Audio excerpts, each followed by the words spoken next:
Well, hey everyone. Trying to beat those hydration points that we achieved yesterday. Mods, thank you for being here. Hey, mommers, we've missed you. It's good to see you if you're still here. Hey, Pat Jonas. Hey, Squirrel Girl. Joanne Hawley. Robin Miners. Bada Bing. I feel like I haven't seen you in a few days. Good to see you. Hey, Panda.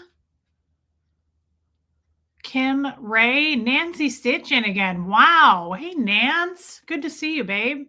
Hey, Donna Cooper. Diana H. I hope you're doing good with your tests, your medical tests. Hey, Alicia. Yeah, we've all been thinking about Diana H. Love you, Joanne. Hey, Scientology up north. Hey, Iwa. Punky, why don't you sit up here, though? It's a simple decision to make, quite honestly, girl. Well, I think that it's really easy, too. Sure she can. Hey, Shell. Hey, Reflections. Wisco Girl is back. Little Jinx, which is Chrissy Twig. Love you, Panda. Hey, Kim Leaf. Puka Vista. West Coast Fancy Nancy. You're cute. Secretly listening. That's so cute. You guys are cute. Hey, Caroline in Canada. How's your hand today? Is it any better? Hey, Liz Tricks. Hey, Eric. I know, Meredith, the tan is really occurring. I tan pretty easily, but it seemed to have happened pretty simply this year. I really tan, and I'm not peeling. So that's kind of exciting too. Hey, Armine. Oh, okay, Bada Bing. Well, that's cool too. Hey, Starlina, Ruby, welcome. Ruby, did you have a surgery? I feel like I read that somewhere. I hope you're doing good. Hey, Lydia, I've missed you. Hey, Honey Lou, Don Clark, MJ, Mrs. Carson's here. Cheryl Nolan, Caitlin made it. Blessed Gloria. Thanks, Liz Trax. Hey, Maisie Shiloh. Hey, Katie did it. Audra in Denver. Gina. Kim is Blue is here. I love it when Kim is Blue makes it. Hey, Ghostwriter, just as I am. And you're so nice, Armine. Love her. Catherine B. Kind of curious to hear about the boy this weekend. Guys, this Sunday is the Zoom call. For those of you that attend the Zoom call, I'm looking forward to that. Hey, whine a little bit more. Buffy made it. Hey, Jojo, I get it. Go to sleep, babe. You stay up way too late. MJ, that's okay. You fry? Yeah, some people burn. I mean, I did burn, but it didn't hurt. Hey, Jen Finberg, Paula J. Jill Turner made it. Hey, Whidbey Island hippie girl. Okay, Iwa, thank you for posting that. Hey, Miss Sassafras, I hope that goes okay. Hey, Karen, Rachel Sandy made it. Margie Barr. Oh, that's crazy. Did you guys see that short of Kid? She is so thin. She's svelte. She just doesn't. I honestly think, like, I keep thinking, because I did take her to the vet, and they were like, she seems fine. I mean, she's playful, she's happy, she chases stuff around. Like, she seems actually happier than she was before. And it's probably because she's not so overweight. She's extremely active now, a little bit too active at nighttime, but she keeps up with the other cats now. So I think she's happier. I just don't know why she's lost so much weight, other than the vet said the same thing we said. She's not. Jeff was like really overfeeding her with treats. He was feeding her all day. I used to say that to him. I was like, dude, that's too many treats. I'm really kind of cautious about that with all of my animals. They all get treats, every single one of them. But I don't do it all throughout the day. We do a bone every morning. She gets a greenie. He gets one of his little rawhide, non-rawhide chewy things, but it looks like a rawhide. And then they get their different treats. There's like different cat treats that I give them. But then we do it usually again at night. And sometimes every once in a while, I'll give them one throughout the day. But really, I don't know. Maybe I should do more than that. But I just I don't want to overdo it on treats. You can see what happens to an animal when you do. Kid has been using Ozempic.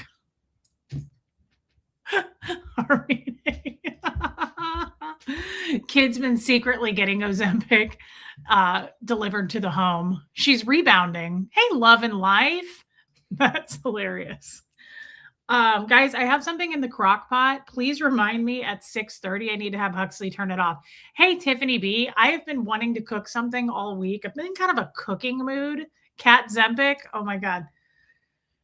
Um, and since I don't sleep much at night anymore, I send myself reels of like different crock pot typically recipes. I mean, some are not crock pot. Hey, Slot Puppy. I want to talk about that. Hey, Wendy K. I'm glad you're back, babe. Um, and I don't eat a lot of meat. Hey, Natalie. So this one, I took the meat out of the recipe because I'm probably the only one that will eat it. Huxley's very regimented with his protein that he eats. He eats all of his own, like he counts his macros and stuff. Hey, Crafty Carrie. So usually when I cook, he'll eat some, but not a lot. So I took the meat out of this. It's a like an enchilada, basically lasagna. Never made something like this, but it was so easy. And I'm curious how this is going to be. I'm really curious. Like I don't know. I'm a little nervous. Hey, Kirsty Collins.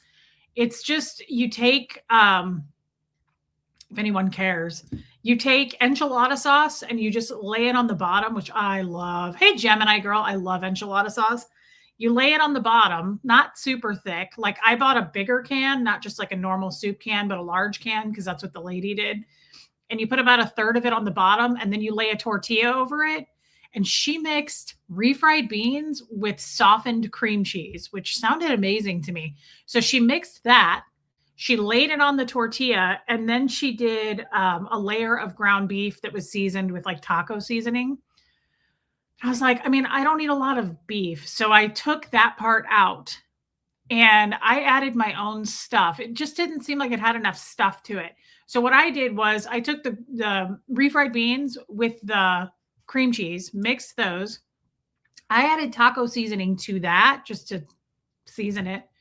And then I added chopped black olive.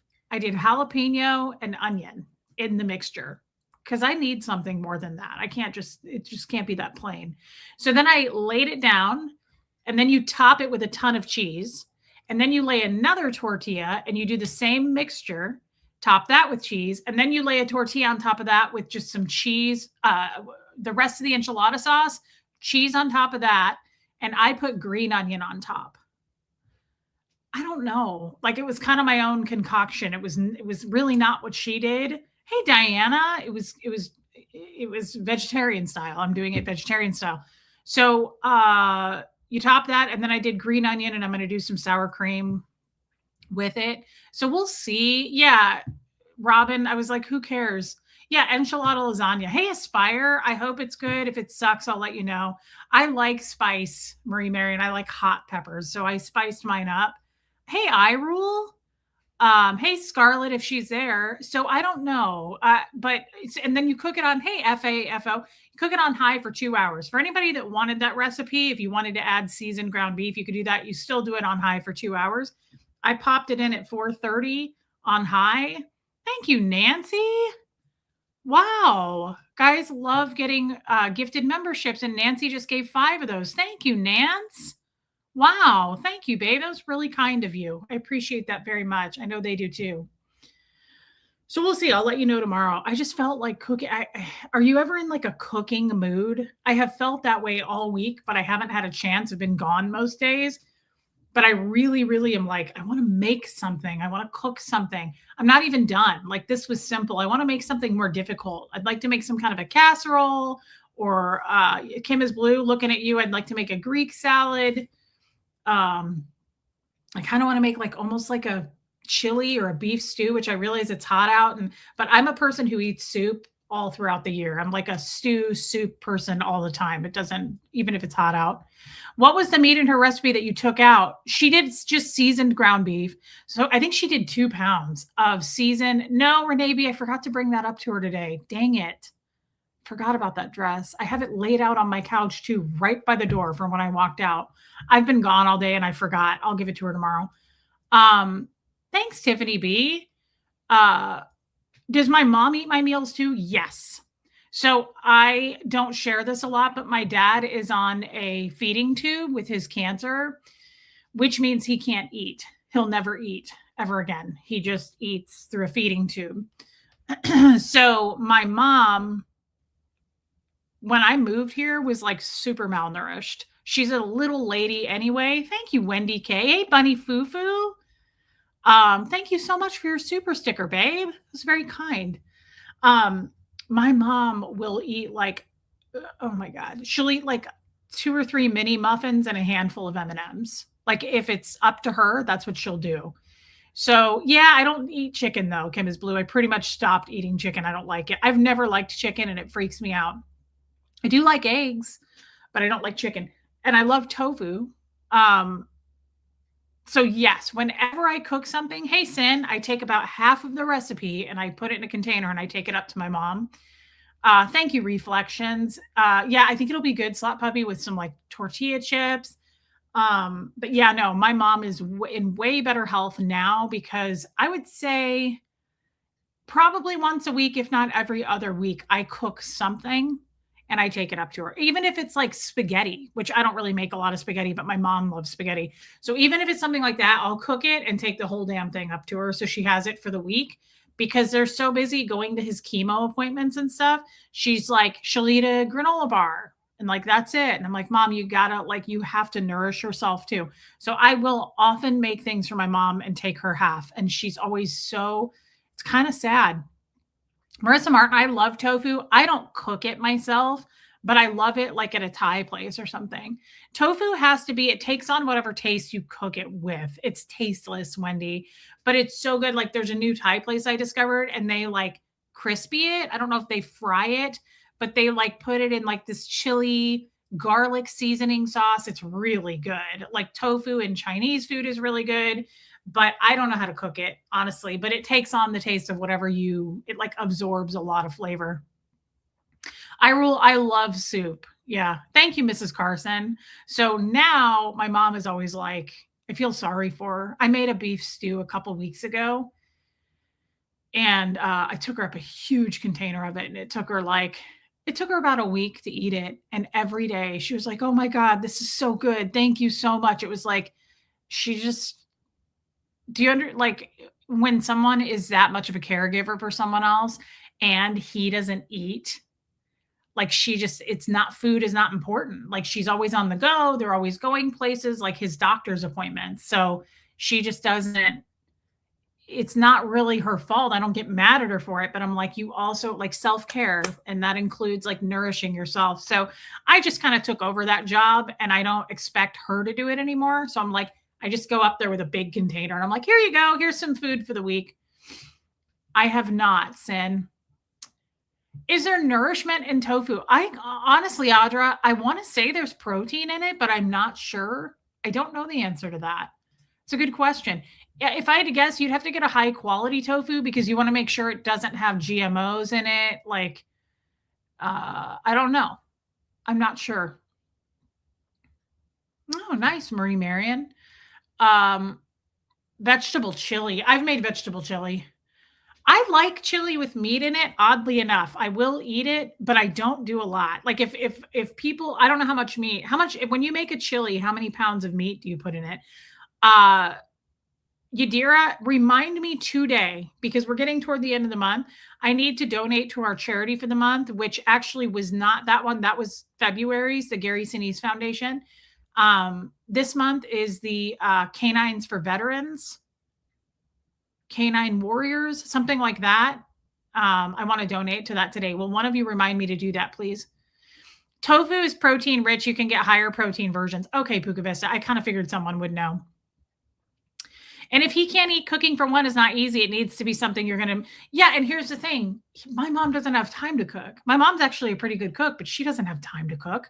She doesn't like, that's the last thing right now. He's in stage 4 cancer and he has a lot of appointments and it seems like they're almost always going to appointments. They don't do anything else. He doesn't go out in public much. He doesn't want to, he wears a mask and he's super immunocompromised, obviously, and so he doesn't, I mean, I say this a lot. He doesn't have much of a quality of life right now at all. I mean, I just spent the last couple hours up there talking to him and hanging out with him, but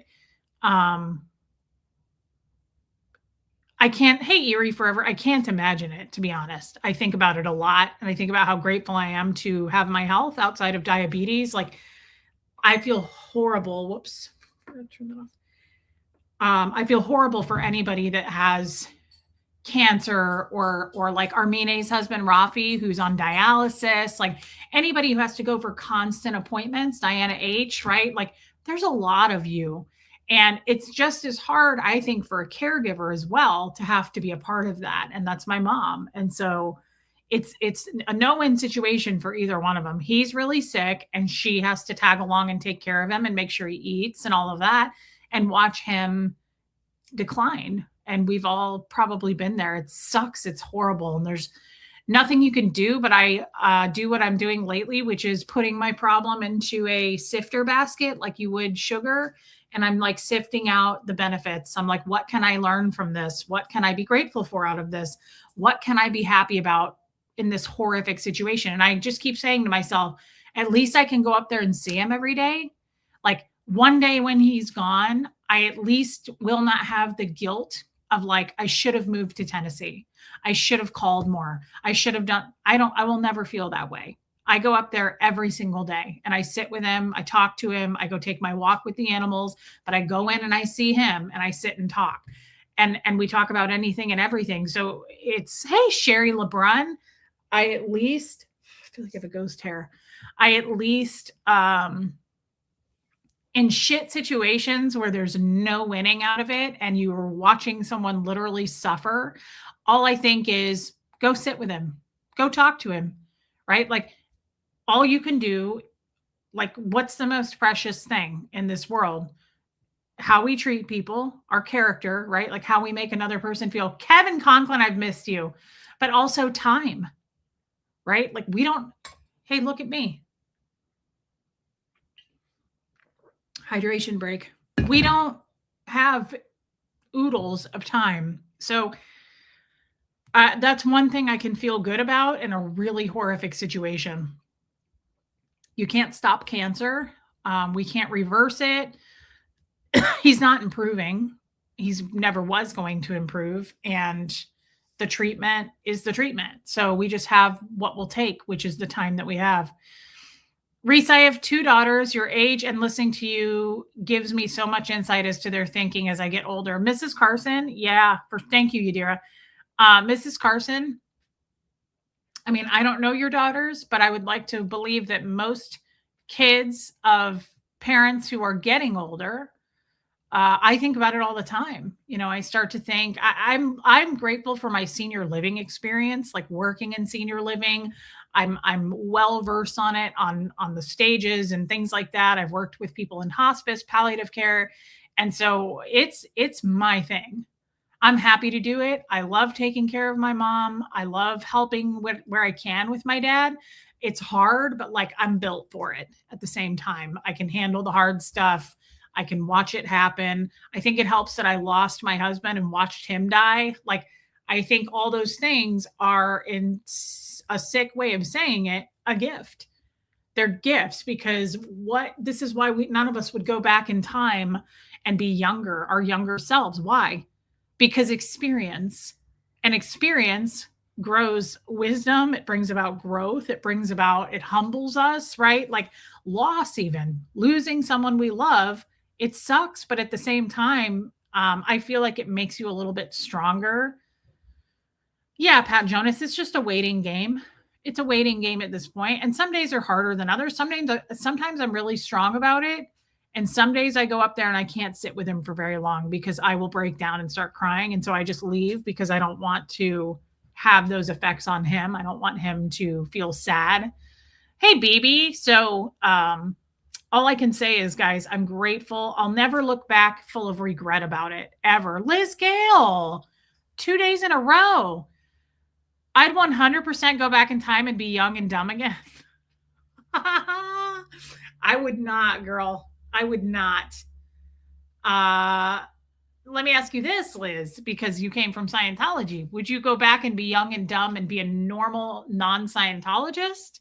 Because that sounds kind of fun. I'm not going to lie. Although I already did that. I mean, I did drugs and I boned a bunch of guys. So I don't know. Hey, Deborah Ricci, or would you go back in time and do over, you mean being a Scientologist? I wouldn't do that. I wouldn't want to do that. I might go back and be young and stupid, but I already kind of did that. Like I coped with men and I boned lots of them. I did drugs. Like I wouldn't want to go back and repeat that behavior. I don't like bad behavior. I hate that I'm guilty of that bad behavior, but there's nothing I can do about it. Yeah, thank you, Sin. Having to sit there and watch them suffer is a horrible fact of life. Good for you for being strong for him, but also being honest with yourself. Great comment, Deborah Ricci. Great comment. Yeah. That's a really powerful thing to say, actually, guys. Being honest with ourselves is not for the weak.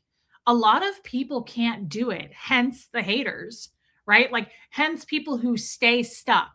They're stagnant. They don't grow. They point the finger at everyone. Everything else is everybody else's fault. The world owes them. People who cannot be honest with themselves or the fucking way of the world, reality, right? It's called reality. I am walking in baby steps with that with my mother. My mother is struggling big time with being honest with what's going on here with this situation with herself. Now, I give her all the grace in the world. You think I haven't seen someone who's watching a spouse slowly die? I've seen it many, many, many, many times. And it's not uncommon to be in denial about that. But being honest with yourself is one of the biggest, meaning is one of the biggest growth like factors. Being not in denial about yourself or a situation, right? My mom tends to do that. I will give her a problem I'm having, and she'll be like, "Oh well, let it go. It'll pass." And I'm like, "Oh my fucking God, who are you?" Like anybody who does that, I'm like, "Oh, I can't have a conversation about real stuff then." Because like, oh, it's just a phase. Oh, it'll go away. Oh, it's like a cavity. Do those go away? Hey, baby lily pad, do cavities just heal? No, you got to do the work, unfortunately. And in that case, it would be dental work.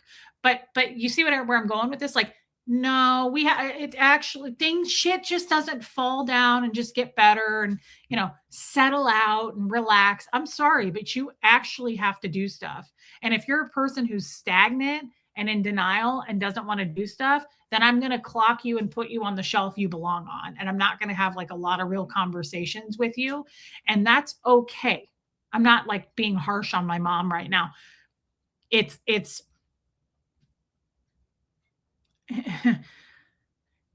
she's reacting exactly how most people would. I'm not shocked by that. It's not wrong. She's behaving in a way that most human beings would. Yeah, this too shall pass. Like, yeah, it will, but like, let's do something about it, right? At the same time. If there's a reset button, I'd still end up out of Scientology eventually. I'd love having a million mistakes to make all over again. Interesting, Liz. I mean, that's actually kind of cool to know that about you. I don't know much about you, Liz, and I think it's an interesting perspective. I wouldn't want to go back. A friend of mine said the other day, and this is so dark, but she goes, "I'm not afraid of death. I'm actually sometimes jealous of people who die." And I was like, I almost feel that way too. Like, I don't want to go back. I'm actually kind of looking forward to writing this thing out and being done with it. Hey, Kevin. And I don't mean that in as dark of a way as it sounds, but like, I'm in the middle of life right now. I'm going to be 42. I probably won't even make it to 80. I don't know. I don't think the best health with my diabetes. I'm not worried about it. Like, I think there's a whole other side. I think there's a whole other world to things, right? Like when we pass, I don't think it's just like an empty abyss. I really do think there's more to it. And sometimes I feel excited about it. Like, I don't want to die anytime soon, but like when it happens, I'm not afraid of it. I'm not trying to stop time. That's what I'm trying to say. I'm totally okay with approaching death. Now, I am going to be 42 in the grand scheme of things. I say that now. My mom turned 71 on Saturday, and she said something like, yeah, well, when you hit your 70s, Reese, you kind of want time to slow down. And I could see that. I could see like getting to be, I mean, Catherine O'Hara just died, what, at like 71? 71 is young, but people die in their 70s. They do. And so I kind of could see that like approaching the real death age where like it could happen. You could just like drop dead of a heart attack, have a stroke, those kinds of things. I probably might feel different. Like I might cherish my time a little more and I might get dark with people and be like, hey, I could die this year. So I just want you to know it was really nice knowing you all these decades. That I would get dark about it. Like when I hit my 70s, I'm definitely going to be like, when I say bye to people on the phone or if I go pick up a to-go order, I'm going to be like, these may be my very last words, but thank you for this Thai food. I'm really looking forward to eating it. Like I'm going to get dark as shit as I get older. I know I will. Maybe I'm just feeling old lately. I'm 71 at heart and in my body, Liz. That's hilarious. I get it. I always feel old because I marry old men. I like old people though. It's my thing. Yeah, no, I definitely, as I get older, I'm going to be like, I don't know, I'll probably be dead by the end of this year. So who cares really? Hey, Joanne Palmer, I agree with your mom. I just turned 65 and I'm dealing with some minor heart issues and I would like time to slow down. Yeah, I could see that. I could see that. I hope you don't think I'm being disrespectful to the people who are older than me right now. I could see that. I understand. I've never feared death. And I don't know if that's because of the Scientology indoctrination, but I don't feel afraid of dying at all. And that's kind of the topic today. The damage is done, right? So I have a question for you guys. I listen to music at night when I go to bed, really, really low. Like I'll turn it down super low and I'll lay it on the pillow next to me and I drift off for about an hour until I wake up for 3 hours and then go back to sleep for about an hour. And then I finally drift off and one of the cats like gets all the trapeze stuff out and they're like on a wire in the house and they're knocking over picture frames and shit and they're ordering carry out. Yeah, Squidward, exactly. Well, I don't know where I'm going. I just know that there's probably more to it. Hey, Linda Garden Lady. So I go to bed to music is the point. I just shuffle a playlist. And I love, God, that's starting to smell good. Yeah, it smells good. I love Lana Del Rey. Yes, Julie, he did. I don't know if you all know who she is. She's a singer. She's an artist. I love her voice. I love her lyrics. I've always liked Lana Del Rey. Hey, Kathy McKenzie. It's okay. And I woke up this morning to a song that was playing by her. It's called Happiness is a Butterfly. It's a great song. But I literally woke up to Squidward. That's hilarious. I literally woke up to the exact part of this song where she says, if he's a serial killer, then what's the worst that could happen to a girl who's already hurt? I'm already hurt. That's what she says. If he's a serial killer, then what's the worst that could happen to a girl who's already hurt? That's what I woke up to. And I was like, thanks, Wendy. Do I believe in life after death? There's lots of evidence from people who have had near-death experience. Do I believe in life after death? Hell yes. I mean, I don't know what the life is, but yeah, no, I don't know if it's heaven. I don't know, but I definitely believe. I mean, just from all the people I've known that have passed, yeah, definitely. As opposed to what, like nothing, just like we're in the ground dead or whatever. No, I don't believe that at all. I don't think people ever go anywhere. I think there's a lot of energy to a being, to a person, right? Yeah, it's dark, Julie. Summertime sadness is good, but sometimes I hear it too much and I get tired of it. I was listening to Young and Beautiful today. I love Lana Del Rey. It's dark. Yeah. If he's a serial killer, then what's the worst that could happen to a girl who's already hurt? And then she goes, I'm already hurt. Right. So I guess I was like, that's an interesting topic. What's the worst that could happen to a girl who's already hurt, to a human who's already hurt?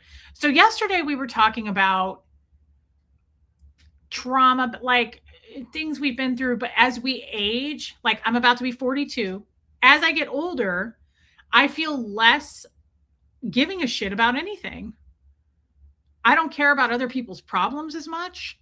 I don't care about problems that are dumped on me. Hey, Lacey, I don't mean it like it sounds. I had to clarify it straight because I don't want anyone to think like I don't care about you. What I mean is I'm not as invested in it.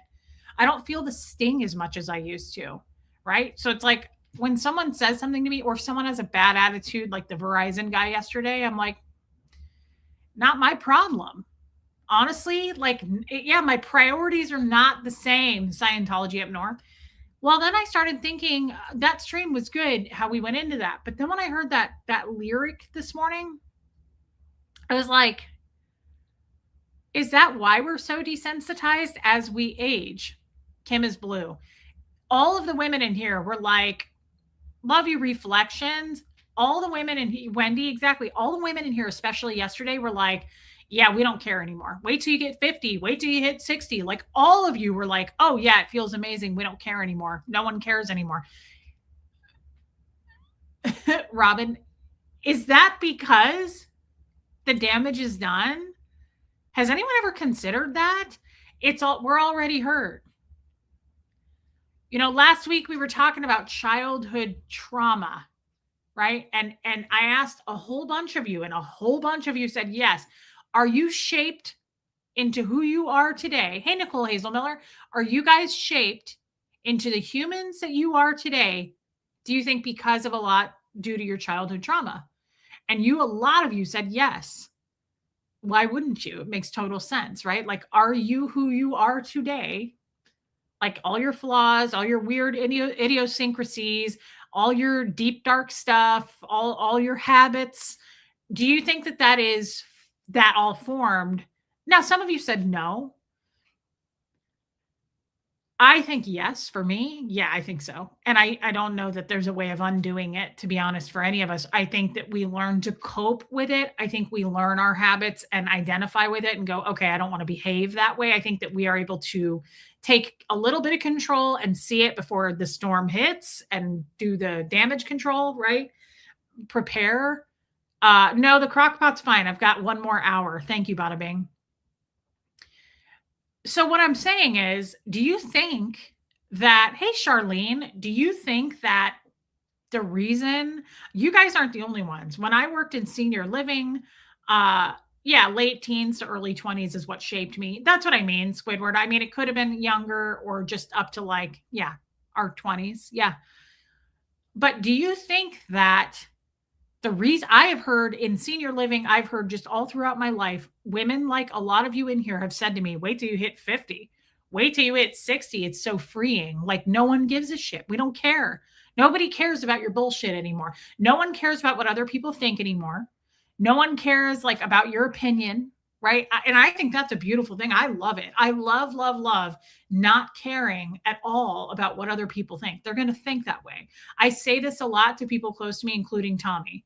Tommy will give me a problem. My other two friends or someone I talk to will give me a problem. And I may sound like a bitch in response, but I will always say, what can you do to control that or change it? Let me get my binoculars out. Oh, I'm looking to see where we can control it or change other people's perspectives and opinions and what they say about us. Hold on, zooming in. What's that?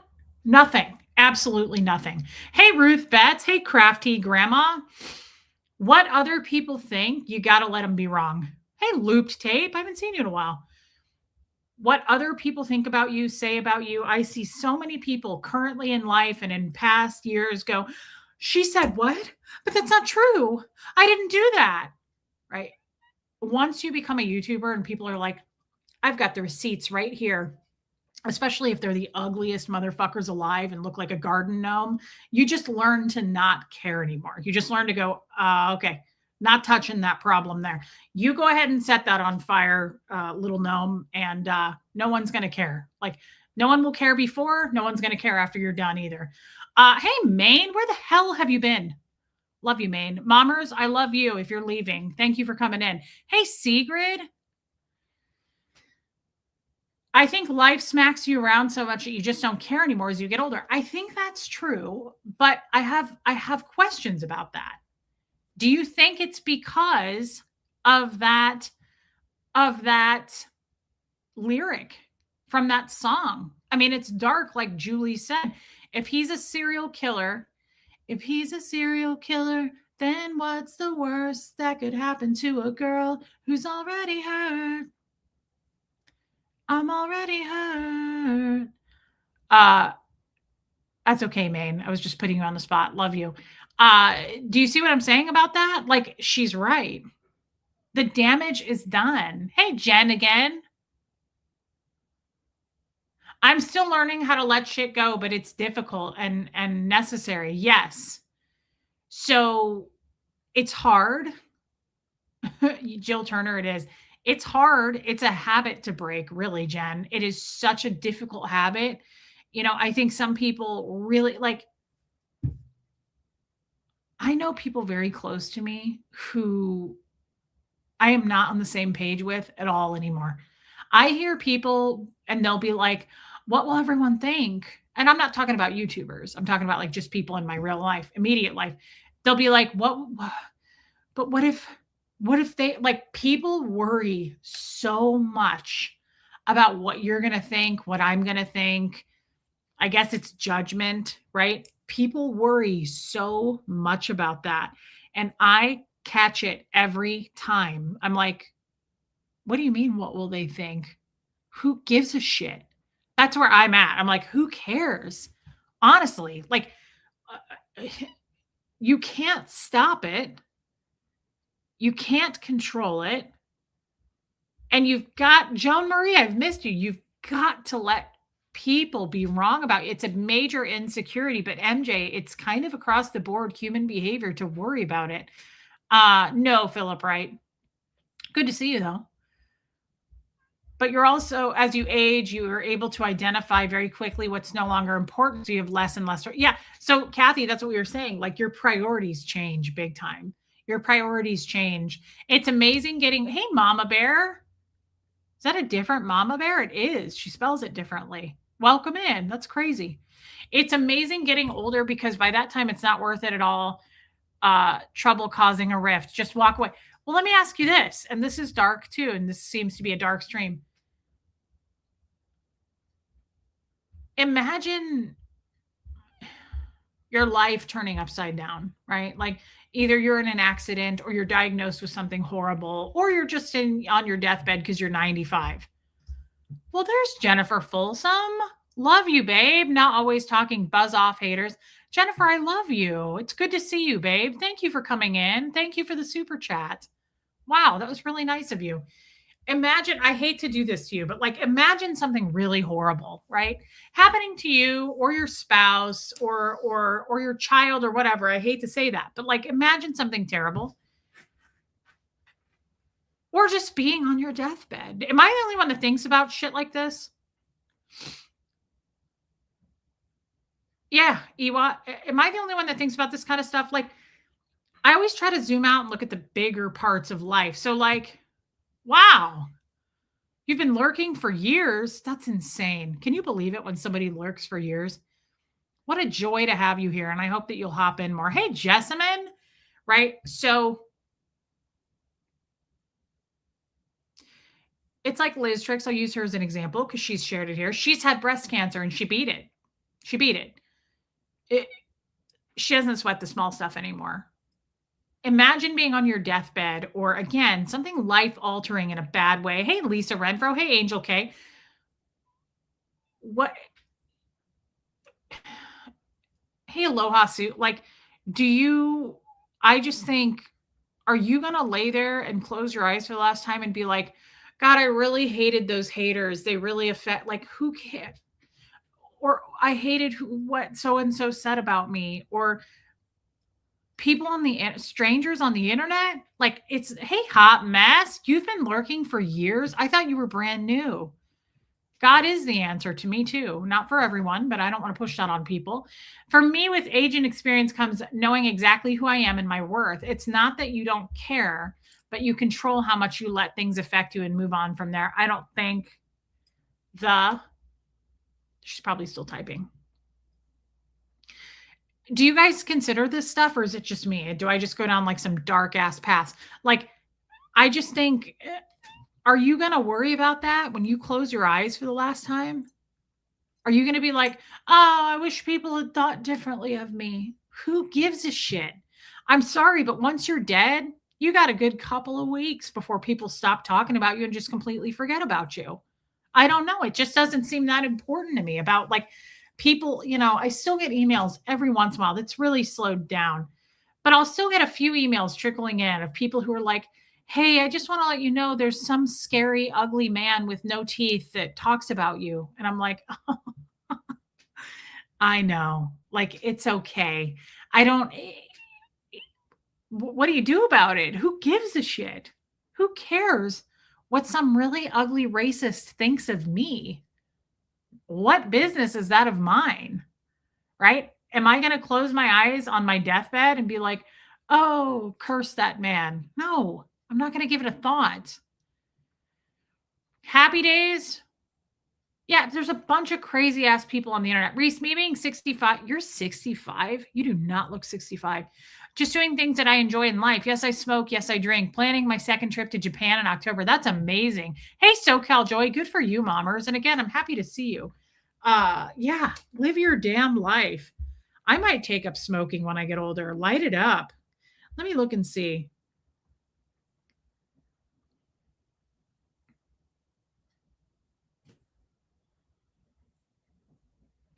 I saw a couple of really inspiring things and I saved them, and I might make this a stream title. I really liked this. People on the internet already hate me. What do I care? Yeah, it's just kind of a weird, it's like, yeah, Sin, it's just a weird addiction too. You got to stop the addiction. Like people, especially strangers, talking shit about you. Hey, Patricia Peterson. Doesn't matter. In the grand scheme of things, it really doesn't matter what some psychopath that doesn't have a job that lives in his mom's basement thinks about you. Think about that. Like, think about the daily life of those people. They got nothing. They hate women. Done. Done for me. If you hate women, if you hate men, I'm done. I don't like that. Okay, this is great, and I liked it a lot. When you're used to dying in silence, you want to heal really loud. That's pretty much what this channel is about. I really, really liked this. A lot of us have died in silence. A lot of us have. Being in Scientology, I think of people like Joanne Hawley. I know some stories behind the scenes with a lot of you. And coming here, we're kind of able to open up and be ourselves and be open and vulnerable. If you're used to dying in silence, you want to heal loudly. Don't smoke. They're $17 a pack. Holy shit. I'm not going to do it then. Yeah, I really liked that quote, and I think that's very validating for us.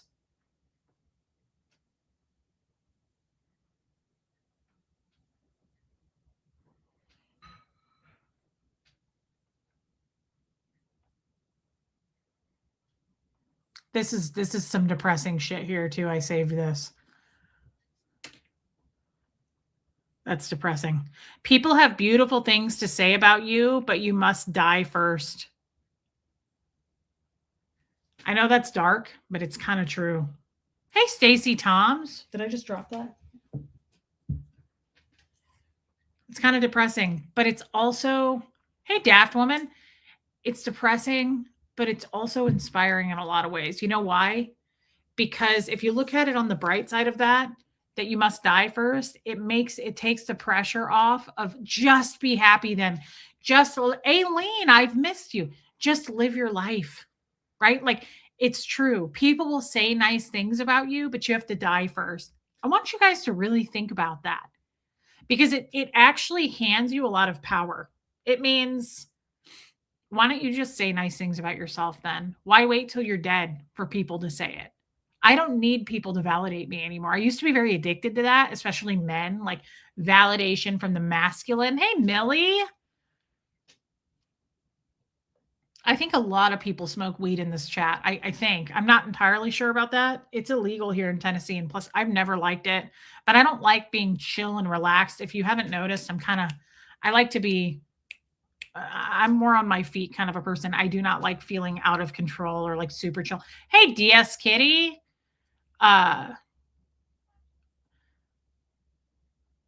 If I think a person will be needy, I won't become friends with them. I love that, mommers. How do we feel about this comment?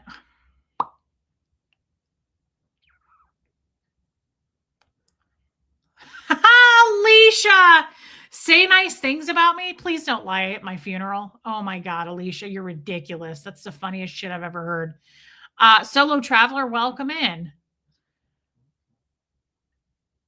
Interesting, Lacey. I have a question. Hey, Thursday before two, how do you guys feel about this? Just a side note. How do we feel about this? I think if a person will be needy, I won't become friends with them.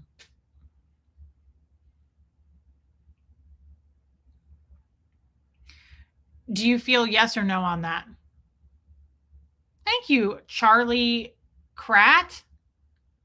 Wow, I don't recognize your name. Welcome in. Thank you. I smoke all day. Interesting. I didn't know that, Marissa Martin. Amy Edge, welcome. Speaking your truth is very important. It allows you to deal with things in the moment and be present and stop things building up. It's a sign of knowing and having confidence. Agreed 100%, Christy Collins. Today, our school has been threatened, and specifically me. I'm apparently on some manifesto for some sleeper. Sleeper? The police inform me I'm completely freaked out and on edge. That's horrible, Amy. I hope that I don't have any advice for you on that because that's not my wheelhouse, but I hope that they are advising you on what you need to do. And I'm so sorry. That's terrifying.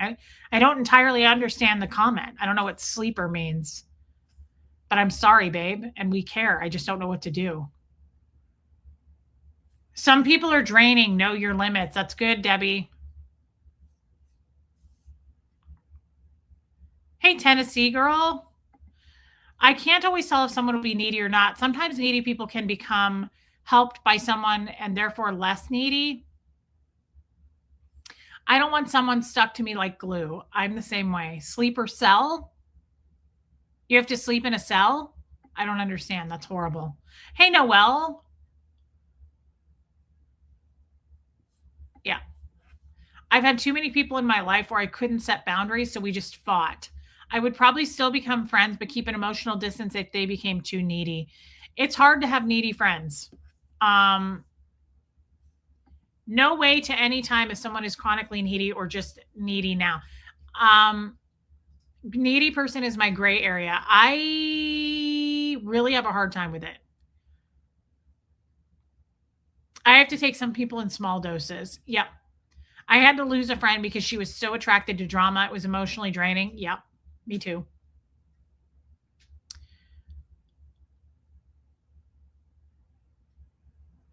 Yeah, I get that. Sometimes because I talk about what is important to me, it comes off harsh. Well, that's okay. That's understandable. You know, I got a message from someone the other day. I would never name who this person is, but I got a message from someone. Hey, Alana. And they were like, yeah, I have a hard time with being friends with people, to be honest, because I think it's hard enough to have a relationship with someone. Like being friends with someone and trying to like find your tune, your groove is hard. And somebody messaged me the other day and they were like, it's someone I've known for years. And they were like, hey, how you been? And I was like, hey, good. Like I hadn't heard from them in a while. And they were like, I heard that you were saying, someone told me that you were saying shit about me. And I was like, I just wrote back and I was like, okay. I was like, well, it's kind of like I say about the haters. I'm not going to defend myself against shit that I'm not guilty of. Right. But because I care about this person, I was like, I said, I'm really upfront. Like at this point, if I don't want to be friends with you or I don't like you, like, especially, where would I talk shit? It would have to be, hey, Vivian, it would have to be on YouTube. And that's what I'm assuming this person meant. I don't talk to people behind the scenes really. And if I do, I'm not talking to people that know each other. See what I'm saying? Like if I talked, hey, HBH, if I talked to Joanne Hawley or Armine or Robin Miners, like none of them are friends. So like if I was talking shit about Robin Miners to Armine, hey, Holly, right? They're not, well, I guess, I don't know. I'm not a shit talker though. That's really not my style. And I said to her, I said, the only people I talk shit about are like Marilyn and my haters. I only attack people who, Joel Sachs is here. Hey, Joel, I don't go after people. Does that make sense? I don't go after people unless they're going after me. That's terrifying, Amy Edge. Does that make sense? I am not a natural, like, let's just start a war with someone. That's never gonna happen. I don't care about anyone that much. I know that sounds terrible, but, like, when everybody came in here guns blazing about Aaron a week ago, I was like, he doesn't even cross my mind. I don't care. He doesn't take up any space in my head. I don't It's hard to care about people you don't talk to anymore. Like, I don't have any new information on him. I don't talk to his friends. I'm not friends with anyone that talks to him. Hey, Erica, like, it's not good or bad. It's indifferent. I don't he doesn't he's not a big deal to me. He's not some celeb. Like, he's just a person who needs to get their shit together. That's how I look at that. And I kind of do too. So I'm like, I'm a little busy in my own lane getting my own shit together. Like, hopefully he gets his shit together. But whether he does or doesn't, it really doesn't affect or make a difference to me. Right? That's kind of how I look at that. So am I a shit talker about other people? If I do, it's going to be right here out in the open. Right? I'm not the type of girl that would be like a Marilyn Honig that's like, oh, ooh, ooh, ooh, pick me. Oh my God. Right? Like, come sit with me. We're the mean girls. I don't know Nancy, but I mean, she was fine. She absolutely was believed me. I just said, "Hey, I only talk shit about people pretty much out in the open. Like, I've talked shit about people in the Zoom call, but it's the same people that I talk shit about here." Right? I mean, you can ask the Zoom people in here. Uh oh. Mommers, it was a lot.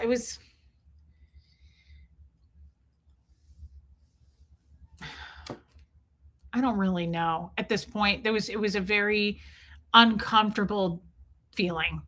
I had a lot of just uncomfortable questions and up in the air stuff, and I felt uncomfortable being on it, basically. Yeah, I just if I have a problem, I pretty much address it here, but I don't. Yes, and I just don't find myself being like, I don't like that person. Let's attack and bully them. I don't do that. I will attack and bully the shit out of someone if they do it to me first or if they do it to my son, but that's the only time. I'm just not interested. Oh, good for you, Erica. Ooh, I love Labradite. At TJ's, you get the best stuff at your TJ's. I love that belt you were wearing and that necklace you had on was amazing.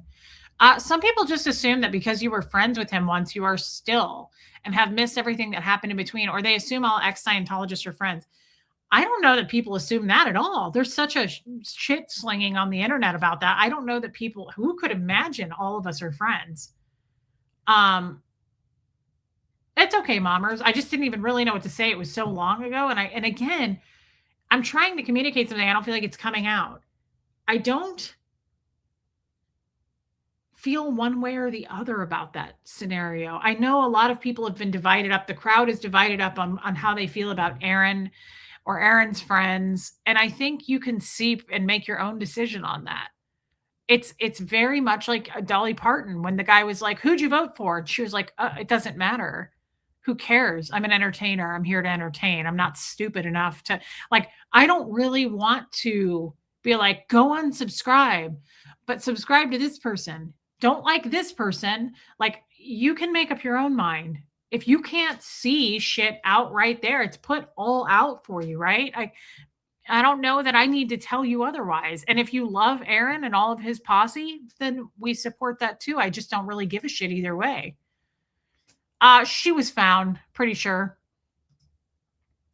You get to the point in your life when your life is getting shorter, you don't have time for the crap anymore. Yeah, that's probably what it is. But Jerry Ellen, is it also that I don't know. It was crazy that I woke up to that lyric. It was like I literally opened my eyes this morning and she said that in that song. And I just been thinking about it all day. Um, it's hey, Riley's human. Yeah, mommers. I don't, you guys are big kids. You're big kids. You don't really need me to be like, Aaron's this. Like, I'm not Marilyn Honig. I don't just like attack and do videos specifically to try to get you to hate people. I just don't. I don't care. I attack her when I feel like attacking her and then we move on. I did a short at Trader Joe's, Scott Caldwell. I'll have to look at it. Debbie Zito puts my shorts up, but I don't think I went live at Trader Joe's. It's a sign of your own self-confidence that you don't need everyone who watches you to agree with you, and then against people you have an issue with when there's valid reasons for it. Yeah, I don't feel one way or the other.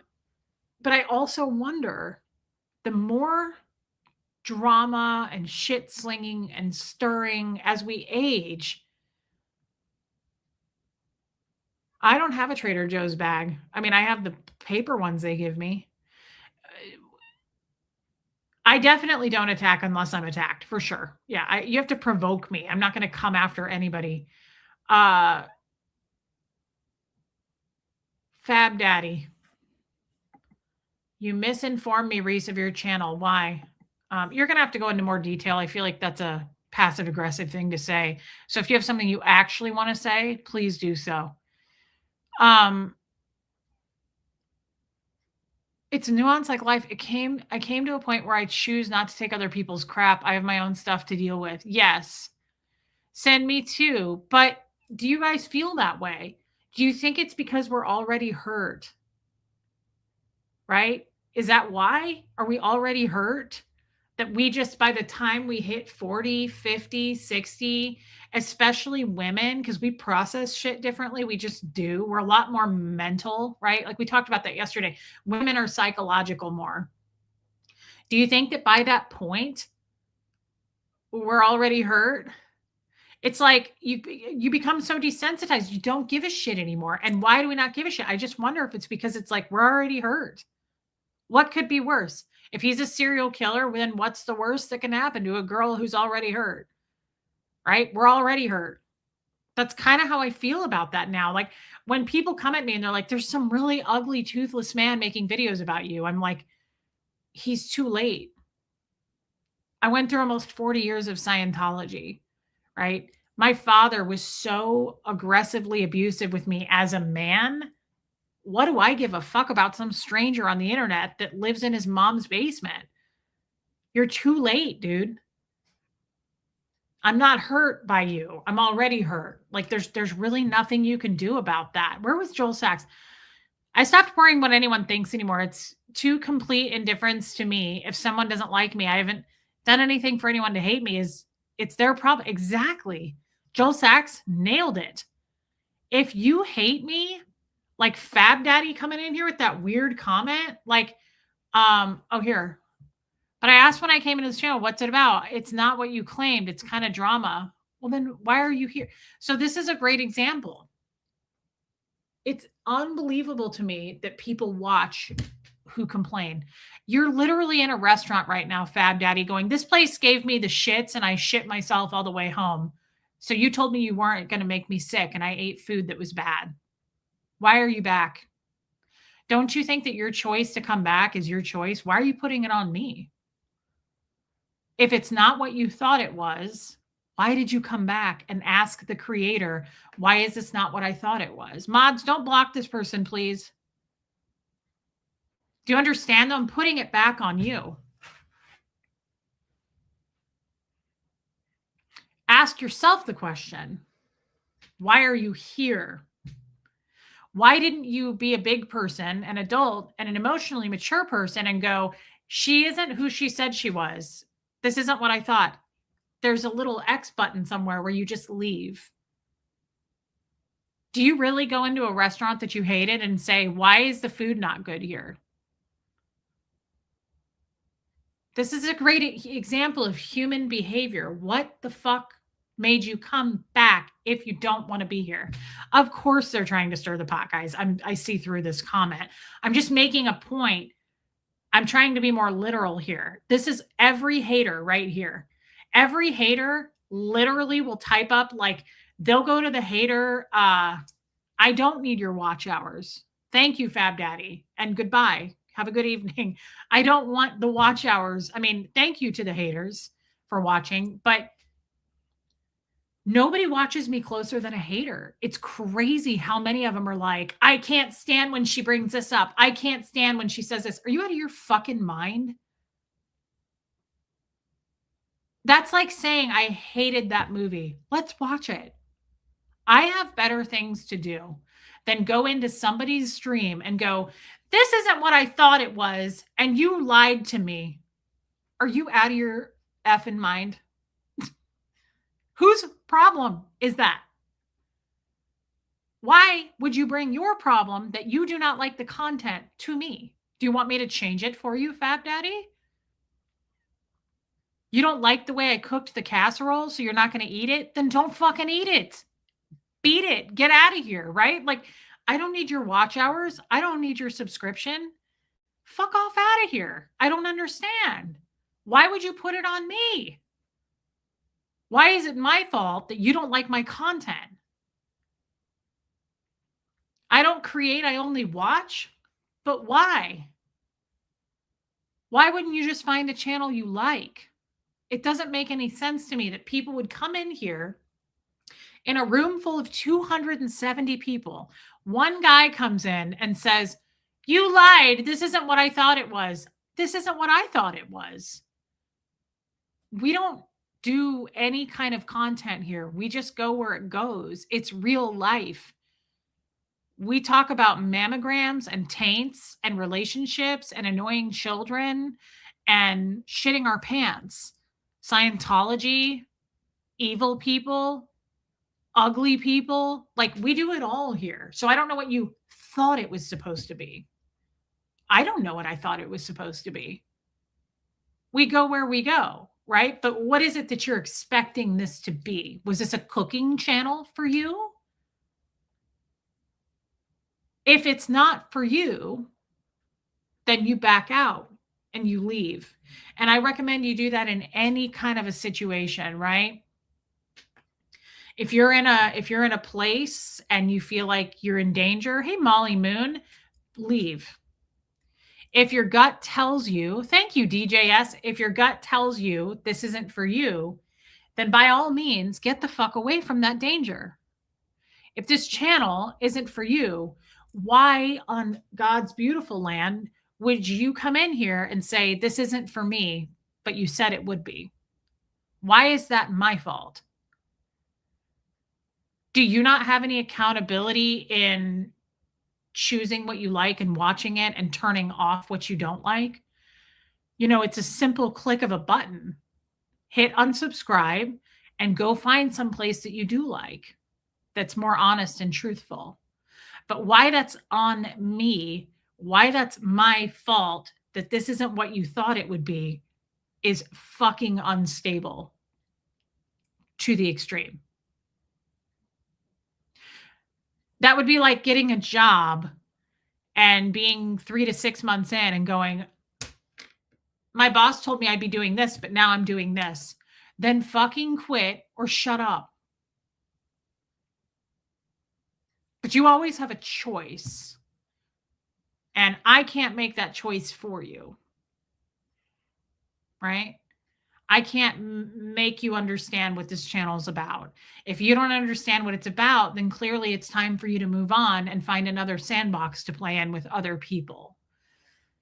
But no one's going to come in here and fucking shame me and try to make me look like a liar or a bad guy, which is kind of what you were trying to do. It's very gaslighty of you, to be quite honest. I think you took an opportunity with 270 people in here thinking they're all going to look at me like, is Reese a liar? And if they do, they're welcome to leave also.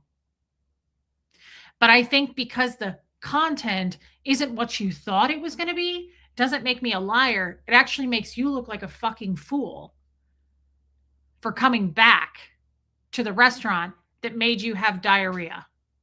See what I mean? Right? Whose fault is it that you came back for a second round of infected food?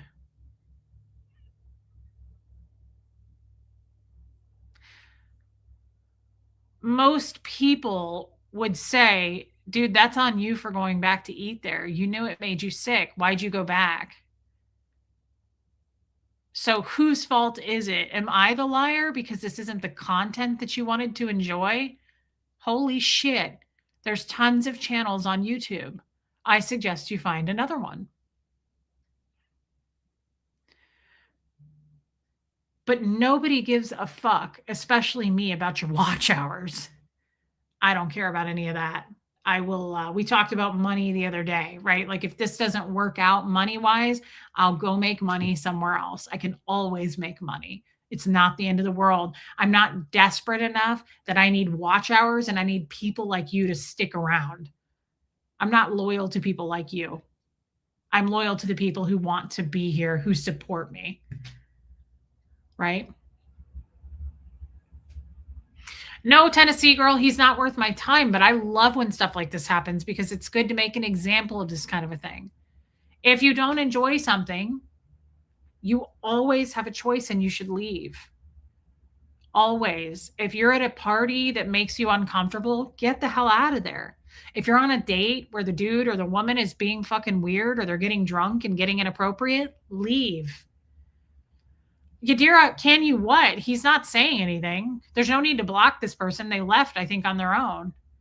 Leslie Mosley? Thank you, Mom. There's our other mama bear. There's two mama bears. I've been here since day one. Sometimes I love it. Sometimes it's not my jam. So if I'm into it, I stay. If not, I do something else and come back another day. That's so emotionally stable and mature of you, Leslie Mosley, and I love you.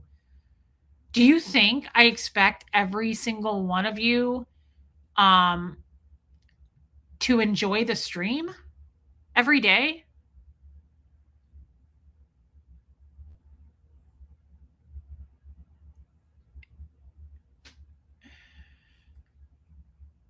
Deborah, I don't know if that person was a man or a woman.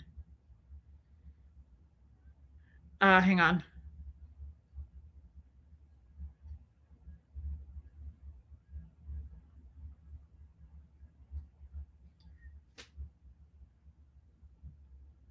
Jerry Allen.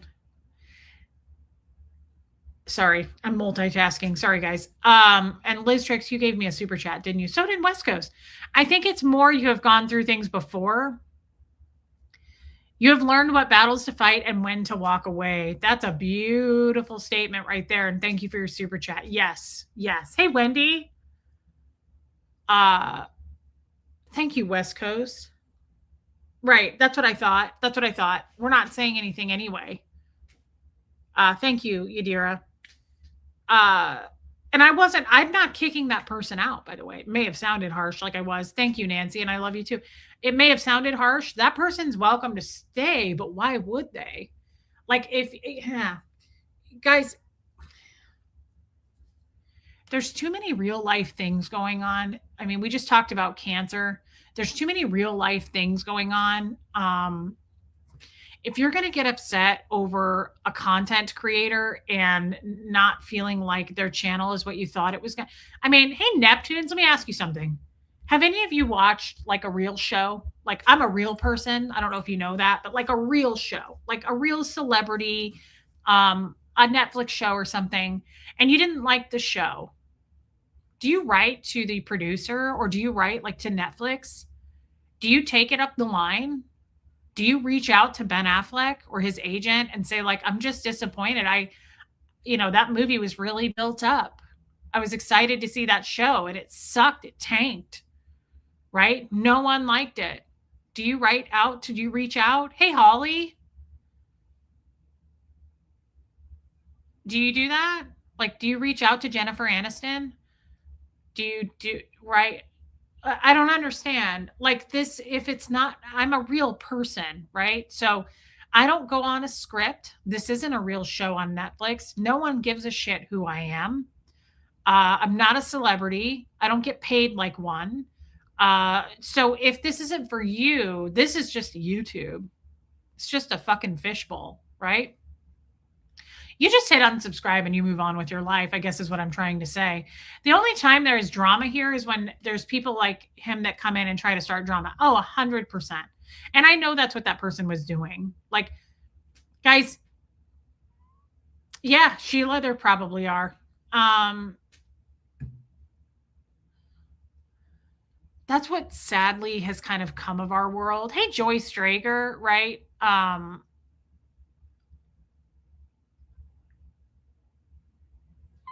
been watching some reels lately, and it's just crazy to me how many people that's an entitlement thing.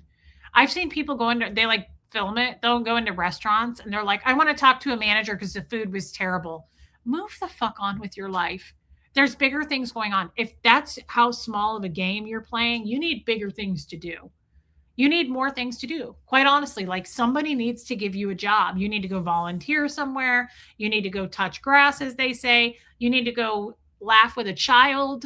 You need to go sit down in a senior living community. Maybe you should volunteer with hospice, watch someone actually die. Like there are other things going on, right? It's just crazy to me. Yeah, dear famous actor, your last movie sucked. Can you please redo that? Yeah, if I'm not my mom's been saying that for as long as I can remember. You're not gonna be for everybody, Reese. I never expected to be, and I'm not going to be. And that's okay. But you also don't need to be a passive aggressive jerk, right? And come into a stream and do you did all of that shit on purpose. That was all intentional. That was all by design, right? We see through that shit. We're pretty good here at spotting passive aggression.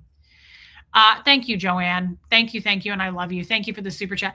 It's beautiful to watch you grow into your own beautiful soul and being calm and confident about being yourself out loud and unapologetically. Wow. You found yourself and your island of serenity in yourself finally. I'm so proud. I love you. Sophia, are you going to be in the Zoom call? I mean, you never miss one, but I'm looking forward to that. Thank you. Thank you, Slot Puppy. Wow. Sophia, she's good at that. She's very observant. Thank you, Sophia. Thank you, our sweet German. Thank you for being a member. Yeah, guys, I want you to spot that stuff and call it as you see it. Spot shit for what it is and just go, what did you mean by that? Break it down. Why? I mean, only if it's worth it to you. I could have done that yesterday in the Verizon store with that weird dude. Thank you, Wendy K. But I pick your battles kind of a thing. But when somebody comes in here and it's like that person who came in like a week ago and was really starting shit, we see it and we're going to call it out now. And it's not about, like Tennessee Girl said, not worth your time, Reese, or when people say like, don't give the haters attention. Well, yes and no, but I kind of enjoy calling out bad behavior these days. I do it with people in my immediate life. I do it with Huxley.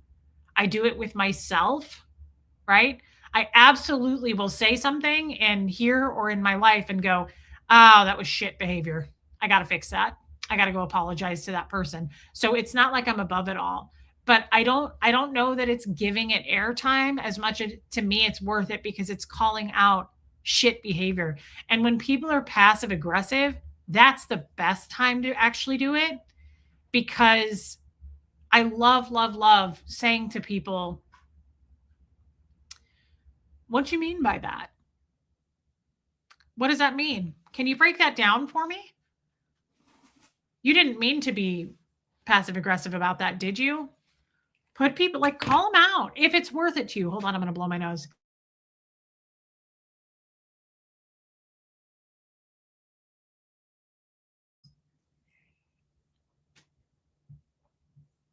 Yeah, and we've done this many, many times. We don't block them, let them answer the tough questions. We've had haters come in. Guys, mods, do you remember when we used to have haters come in and they'd be like, Reese, you're a grifter. And they thought they were like outing me somehow. And I would totally be like, mods, don't block them.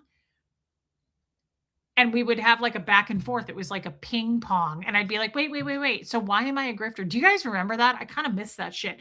They'd be like, Reese tries to steal your super chats. And I'd be like, hold up. Like, let's stop right now and break this down.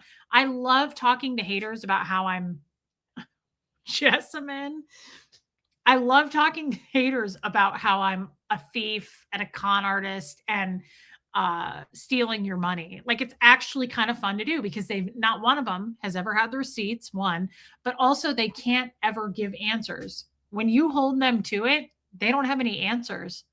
They've come, hey, Rue, they have definitely hopped into this stream if they're brave enough. And I love putting that shit on the spot because I'm like, no, no, no, no. Tell us. Tell us how I steal from people. Tell us how I'm a grifter. Like, break it down. By all means, you have the floor. Tell us, right? Yes, Shadows Nana, I've heard of that. Yeah, Tennessee girl, you can say anything you like. Slot puppy, for my ticket to this show. I love it. You're hilarious. Thank you. That was really nice of you.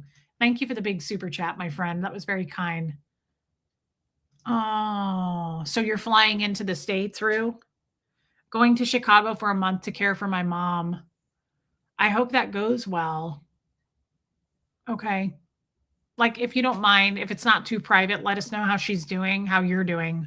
Love you, Rue. Thank you. And I love that you're here. I love seeing you, babe. Yeah, guys, I absolutely can oh, okay. My mom had one recently too. I hope it goes smoothly. Um, you know, the big thing is we have free will. The big thing is I'm a grifter, right? The big thing is I'm stealing your money. Thank you, Sin. I'd like them to show that. If you're gonna say it, like, is there any proof to that? Because you know why, guys? The haters stack up and add up. This is so creepy. So who has this kind of time to hate a total stranger on the internet? They add up my super chats. They add it up and they stack it up every day to see how much money I'm making. Jerry, she's better, but I think she's going to go see a doctor to see if she did any damage to her recent hip surgery because she fell. Who the fuck cares about the money I'm making? Like, honestly, what kind of, and it's so weird because they're making money, but it's so weird. Like, it's all about the money. It's all about the money with them. I guarantee you, if I stopped, disabled the super chat shit, they'd all probably go away. It's just that they're jealous that I get super chats. I think that's probably too. Thank you, Neptunes. I think it's too. My channel is going to be 3 years old, August 1st. It's coming up. And I think that, I mean, while it's dwindled, right? Like, I don't make as much money as I did in the beginning. I still get super chats. And I think that's probably a little bit more unusual as each year goes on. And I mean, it's again, it's pretty much Joel Sachs, Joanne Hawley, Liz Tricks, Baby Steps, Abigail. No, I'm just kidding. All of you do it. But it's a problem. Like, they don't like that I still make money. Yeah, Sin, they would. But it's all about the fucking money. It's all about the money. It's always about the money. Does anybody work for free? Like, does anybody work for free? I would if I were super independently wealthy. Like, I'd find a hobby, I would go donate my time. But pretty much everybody has to make a living. And I'm a single mom. It's me and Huxley, like, and 5 pets. I don't feel guilty about getting super chats. I never will. I don't. The only thing about super chats, the only thing I'll say, and I said this earlier, I don't ever want anybody to feel pressured to do it. I don't want anyone to ever feel like, when I get paid next week, Reese, don't do that. Do not do that. Do it if it's something you want to do and you can afford to do. But by all means, holy shit, don't, like, take care of your own life, right? It's a job, mommers. Yeah, Bella, it's weird that they care that I make money. It's just bizarre. There's all about the money. They dig into my family. They dig in deep into, like, my family and try to find out, like, if there's money there. It's like, holy fucking stalkers. Chill out. I'm sorry that you're super poor and you have to live at your mom's house, but, like, again, not our problem, right? Everybody has to have a job. You're so much stronger than you were when this channel started. Your growth is amazing. So proud of you. Well, you know why? And thank you, Joel Sachs, for the super chat. And more importantly, hey, Lilac Lime, for saying that. But you know why?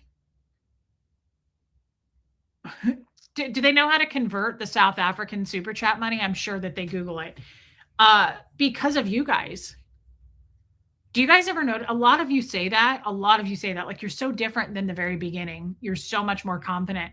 It's because of you guys. Your question got deleted, Raspberry Beret. Try it again. Send it through again. Hey, Kat. It's because of you guys. It's get I've slowly but surely over the years, I've come out here, I've been super vulnerable, I've gotten my feet wet, I've gotten loads of hate. All of that builds confidence, right? All of that builds a lot of confidence and it makes me a little stronger and a little stronger. And yeah, no, I've definitely changed. I can feel the shift now at this point. Joel, I love you and thank you for being here. I know it's like 2 in the morning there. The fact, Reese, I like the fact that you told the mods not to block him and you let him have a say. He or she dug their own hole. Thank you, Sheila. I often, the mods, it's their job. They're supposed to block hate. They're supposed to get rid of hate. But sometimes I don't want them to. If it's someone coming in with some crazy, like they want, they don't, when the haters come in like this and they have some like clever question, right? Okay, Liz. Sometimes people come in here and they drop shit like, but what about you being a grifter and stealing from people? They think it's clever. And they think that you guys are going to go, wait, what? Like they think that they're like opening a can of worms or something. I am more than happy to take that on. Oh my God, you were so funny yesterday. I don't have anything to hide, guys. There's nothing that I'm hiding. So bring your fucking questions. That's why our haters can't go live. You know that, right? Our haters pre-record their videos. Why? There's no fucking way they could do a live show. They would get chewed up and spit out. They wouldn't be able to handle the questions. My volume is fixed. I went back and watched yesterday's. You're hilarious. You made me smile. I needed that. Ruby, you were so funny yesterday. I was shouting at you. Thank you, Molly. Well, dang, thanks, babe. I was wondering if you've been watching the TikTok videos of kids storming Scientology centers to see how far in the building they can get. They're kind of funny. No, I have a TikTok, but Debbie runs that for me. I don't get on TikTok. Oh, thank you, Wendy K. I do not use TikTok. I don't watch TikTok. I watch reels on Instagram sometimes, but I'm on any social media. I'm mostly on Facebook. So I just watch the reels on Facebook. But I don't see that it must specifically be to TikTok. No, I don't. I did not know that was going on. So there's kids storming to see how far they can get. Huh. Grifter shitzer. I leave feeling wonderful after each live I get to watch. I love you, Slot Puppy, and thank you again for your big super chat. I don't know how I feel about that. I mean, is it funny? I don't know. I get sensitive and weird about I know you guys find humor in a lot of that stuff, but oh my holy shit. Prayers definitely for Cinderella. Guys, Neptune's love you, Joel. Neptune's one of her cats had to be hospitalized today. $3,000. We'll super chat when my wallet recovers. Prayers, don't worry about that. No one is worried about that. Prayers for Cinderella. That's the cutest name. Guys, please pray for Neptune's cat. God, I hope she's going to be okay. Neptune's, don't worry about that. Renee B, I believe she does. Yeah, I think she does. They're just few and far between. Marilyn is a lot like a lot of the other people. She's saying, hey, come pay behind a paywall so I can talk shit about people. Like she's the lowest scum of the earth. She's absolute trash. Yeah, Neptune's, I'm sorry. There's no one in the buildings. It's security chasing them, Raspberry Brain. Whoever says hi, Cat, I mentally say hi back. My name, that's hilarious. It's Cat. I love Cat. She's really funny. She's in our Zoom calls. Hey, Cat. Love you. Thank you, Rue. I really hope your mom's going to be okay. I got to say about that, I'd have to see it. I'd have to see people storming in. I get a little bit overly sensitive and tender about that kind of a thing. I have a lot of hate for Scientology, like specifically the ones that I know. the ex-Scientologist that I know that just shit all over us and blocked us and, uh yeah, okay, looped tape. Yeah, I have hate for I have personal hate is what I'm not getting it out. I'm sorry. Sometimes words are hard for me.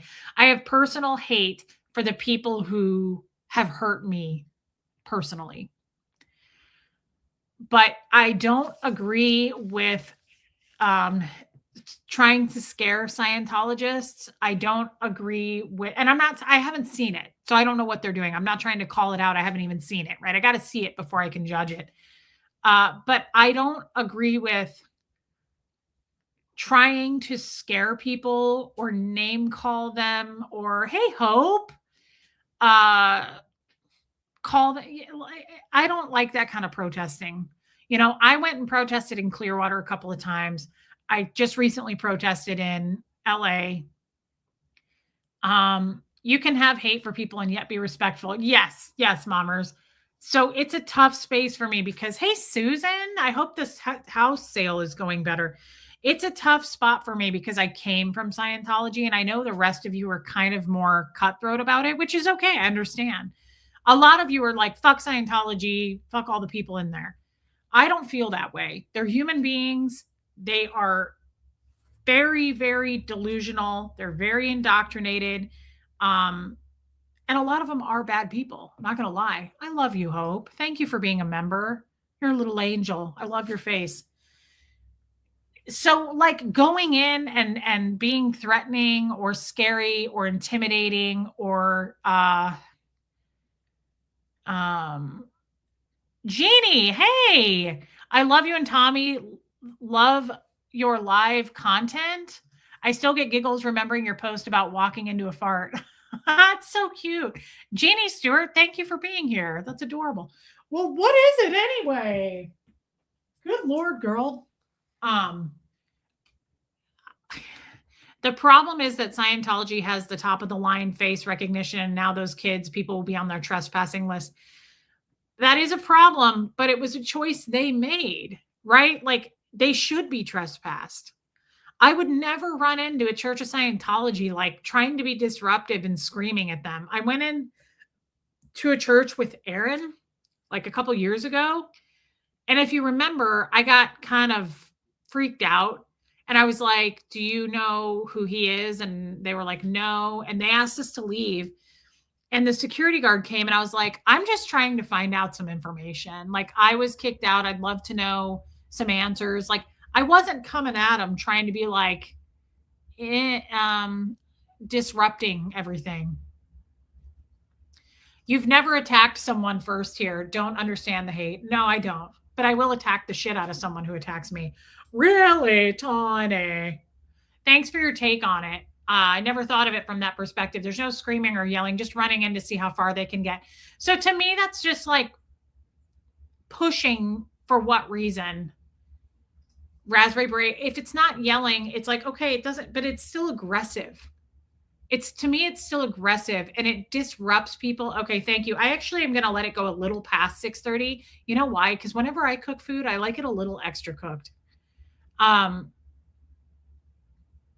Kim is blue. I responded to him, but I haven't gotten an answer. Hey, good Marilyn. But I think they aren't scaring them or harassing them. They're just showing how weird the whole thing is. Yeah, Leslie Mosley. Hey, Heather Huckleberry. So Leslie says they're not scaring or harassing them. They're just showing how weird the whole thing is. Hey, Power Lies. I have a hard time with that because you're right. It should be exposed for how weird it is. Is that the right approach, though? Running into a building to see how far they can get before they're kicked out is not the way I would do it. I'm not trying to step on people and say other people are wrong. Hey, Danique. I would absolutely like the way Aaron was doing it. Like he was calling them fucking losers. And he was like, is David Miscavige going to beat your ass? And he was calling that guy a little bitch in front of his like 6-year-old kid. Never will I feel like that's okay. Right. Never will I approve of that. but I'm also one person out of 8 billion people on planet Earth. When I go to stream and do the protesting at the churches, I talk to the people. I'm not saying this is the right way to do it. I'm just saying how I do it. I talk to the people. When that guy went clear in Clearwater, I congratulated him. I just don't think it's the right approach. Okay, Power Lies. I don't think it's the right approach to attack like that. It makes people on the outside look just as crazy, and they're not going to want to get out. Correct me if I'm wrong here, but is this some performative fucking show for you guys, or is it actually the goal to get people out of Scientology, to get these Scientologists to see that they can come out and we will help them, and there's a life on the outside and they can be free to choose to live life? That to me is the goal. And I haven't stopped with that in my mind. So what good is it doing for people to rush in with cameras and show how weird it is? Sure, you're showing us, right? We all know it's fucking weird, though. Do we need to be shown that it's weird? Like, who needs proof that Scientology is weird? I think we've covered that. I think the best way to do it is to try to get those guys to feel safe to come out. But by running in and showing us all that it's crazy in there and they're trapped fucking animals, you're scaring them. And you're validating and sealing the deal on, hey, Melissa, they are crazy. We're not getting out of here. Like, you're making them feel safer in Scientology. You're making them not want to leave by doing that. That's one person's opinion. I'm also not doing the work like a lot of people are. So it's like, well, you're not doing anything, Reese. You're not doing anything. No, I'm not. So carry on, right? But I don't know that we need to be shown, hey, Jenny Jin, that it's crazy cuckoo in there. I think we fucking know, right? Watch any ex-Scientologist stream about Scientology and you'll know it's not normal, right? It's okay, Ruth Betts. Well, you're really small and you seem to be quite sleepy. And when we're done here, we'll go eat our dens. But it's a touchy subject. I know, Bada Bing. It's a touchy subject because, and thank you, Bada Bing. At least they're doing something, right? Like, there are people out there trying to expose the dangers of Scientology, and that does keep people from going in. Reese, what is the normal age that they join or is more born in? There isn't really probably a normal age. I doubt there is a normal age. I couldn't even answer that. I don't know. If it keeps people from joining, I know, Jen. I agree. So Power Lies said the same thing pretty much that Leslie Mosley said. If it keeps people from joining. Aren't there other ways to do that, though, than rushing into a building to see how far you can get before you get thrown out? It just doesn't seem very productive to me. Is that what keeps people from joining Scientology? Or is it people coming on, telling their heartbreaking story, exposing how abusive they are to children, running into an empty building to see security guards and a receptionist and like a big, long fucking place where the books are? I don't know. I don't know that would keep someone from joining. That actually might make someone go, I want to go see what the fuck that is. Hey, Jen O. I don't know. It wouldn't keep me from joining, but I'm just me. I can't speak for other people. I think it's more important to tell the heartbreaking stories of abuse. Thank you, Shadows Anna. I think it's more important to talk about how Scientology hates and doesn't support gay people. I think it's more important. I don't know. Yeah, it feels performative, Mommers. It feels like a stunt versus the guts, like the real meat of it, which is like my story of abuse, Nora's, Aaron's, Liz, all the real ex-Scientologists telling their stories of abuse. The Leah Remini and Mike Rinder show, right? Like all those things where you can see the heartbreaking moments of what happened versus like, it's almost like what kids would do, like running down the sidewalk, like knocking on people's doors and running away. It feels kind of like a stunt. It's like, Maybe Mama Bear. It feels like an attention-seeking thing. I'd watch this channel even if you weren't an ex-Scientologist. You are exactly who you say you are, rare in this world. I love you, Joel Sachs. Thank you. Thank you for saying that. Thank you. Now we're talking race, the story, the real stuff. Yeah, so here's the thing. Any one of you can do that.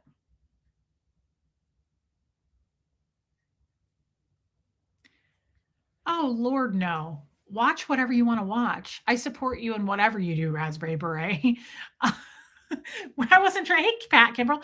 No one's shaming you, babe. I'm just giving you my opinion on it. Watch away. We all have guilty pleasures. I like that movie, Wild Hogs. I'm embarrassed. I'm cringe. I'm embarrassed to say it's like singing Nickelback.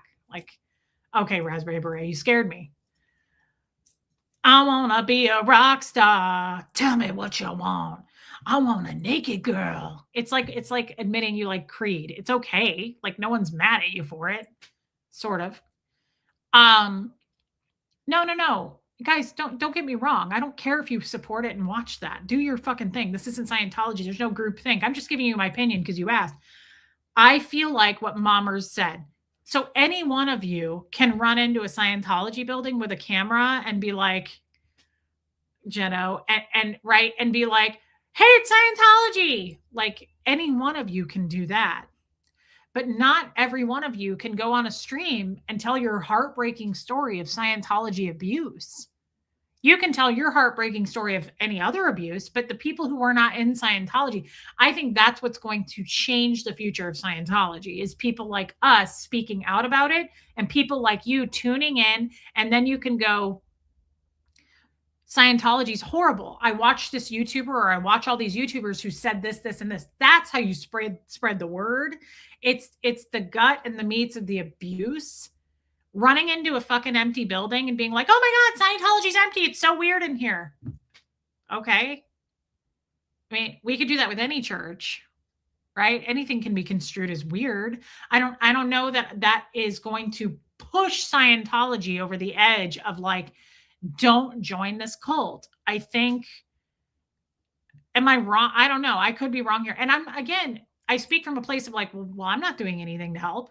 So like, it's good that they're doing something, but it feels a little performative, feels a little theatrical, right? Feels a little bit like it's for clicks and views.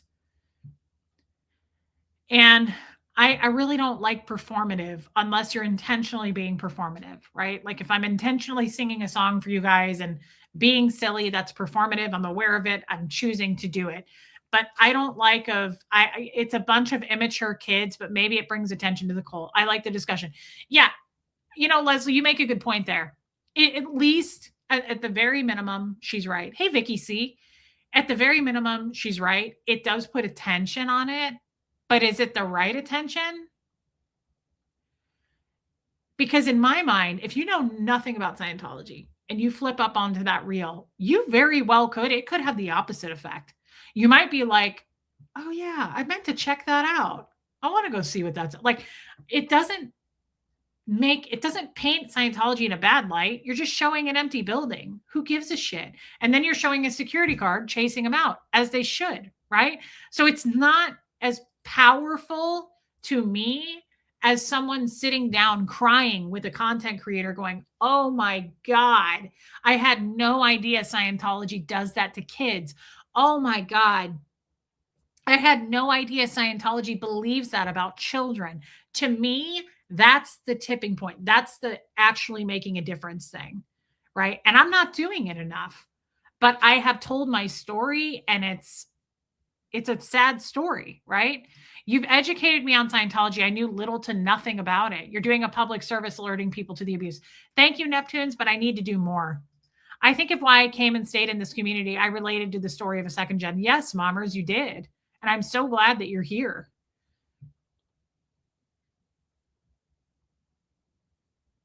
Raspberry Beret, you're fucking killing me. We don't. You actually brought up a great point. You're hilarious. Stop. You're my kind of person. You're funny. No, you brought up a really good point. There's nothing wrong with it. Leslie's right. It's putting attention on it. Like, that's not a bad thing. It's at least putting some slightly negative attention on it. But it also puts, I mean, most of us can spot it and go, okay, kids being kids, right? Like clicks, views, whatever, trying to make a buck doing that. Okay. But it just doesn't feel productive in getting people to leave the cult. I'm glad you brought this up because, hey, happy birthday to Dawn's kid. I'm glad you brought this up because to me, I think a lot of us have lost sight of the actual goal. And maybe we didn't all have the same goal. Going inside isn't getting the message out, talking to people on the street or on streams. That's what will discourage people from joining. Yes, Joanne, you're spot on, babe. You're spot on. And thank you for your super chat. You are and always have been doing such a great job at getting your story told and heard and felt. Thank you, Hope. And you've helped so many people, myself included. I love you. And I don't get to see you very often, but I'm happy to see you. Thank you for being here. You can't control other people, Loop Tape. Yeah. So I was thinking earlier, maybe it's more about asking how we can use what they're doing in a helpful way. Yeah, that's a good point too. But here's the thing. Interesting, Sin. Here's the thing, guys. My goal, like I was hoping that we all had the same goal here, but everybody's kind of gone their own separate direction. There's so much mudslinging. Pretty much everyone hates each other, right? There's just so much division. But the goal I always thought was to set an example. You've got two separate sides here. You've got the people who have no idea what Scientology is. You're trying to set a goal there so that you can show them what it is so they never join, their kids don't join. They can spot it when it approaches them if it does. But when you're going down to an actual Scientology building, right, that's a different thing. And so when you're going to protest, I think like putting up cardboard cutouts of people and making a mockery of it, calling them fucking losers, eating pizza in front of them where they probably don't get to eat as well of a meal, right? Like it just feels like you're rubbing shit in and you're not making the impression that I would want to make. And to me, the goal is we want you to feel safe coming out. I want you to feel seen and heard. We see you in there. It's safe to come out here. Let us feed you, right? Like, come eat some of this pizza. We have food for you. Like, that's how I would be putting up signs. If you're going to do pizza donut parties, put up signs like, welcome. This is for you guys. Come eat. Come have a meal with us. Break fucking bread with us. Like, I would want people, I would not want to make a mockery of it. It's not a funny situation. And you're never going to make people feel safe if you're fucking pointing at them and laughing at them and mocking them and calling them names. That's bullying. To me, that's simply bullying. And I'm not going to say I've never bullied people, but I don't see the purpose in that. I don't see how that's. Thank you, Jeno. Thank you, Mommers. That just doesn't feel productive. Do you ever hear, there was a meme once that I read, and I think about it sometimes. Before you give before you're an asshole, basically, like before you pass on gossip or whatever it is it productive? Is it helpful? Is it going to hurt that person? Is it going to make any kind of a difference? If it's not, then just don't do it. Don't say anything. That's how I feel about going down there to mock at them, point at them, laugh at them. You're making them feel safe in Scientology. And to me, that's not the fucking goal, right? If you're going to do the work and set up a table and go do that every Friday or every Monday or whenever you do it, wouldn't you want to be productive? And if you're not, I mean, to me, what I see Aaron doing is not bravery. It's not he's leading with the torch, for the rest of us. It's not any of that. It's performative. It's to look like we're in the cool kids club. I don't see it as like heroic at all. I see it as, haha, look at us. We're so fucking cool. We're going to laugh at all these people. It's just a big group of bullies in costumes. Like, I guess I just don't see how you're helping. Like 20 years from now, 40 years from now, are we going to look back and be like, boy, they really got a lot of people out. Thank you for what you guys did. You're fucking heroes. Where was this heroic? How did you help? Did you really help? right? Like I would expect more on the resume of a helper. Yeah, Jeno, like if I'm going to have a part, I would love to do that, by the way. I like the idea. If I lived in Clearwater, I would do it. I don't Hey, Sarah Roberts. Oh, Sikorsky. Hey, babe. If I had a group of people, there is a Nashville org. I would happily, but I don't want to do it alone. I would happily get like a pizza party going every Friday. It's not going to be as productive because it's an org. Where they're at is the Sea Org, right? You can't leave. They're on a strict schedule. They don't get fed very well. They don't get enough sleep. They don't get to see their families. Most of them don't have cell phones. I don't know how their hygiene habits are. Like it's rough waters, guys. I don't think a lot of you understand how deeply abused these people are, especially in the Sea Org, and that's where they go.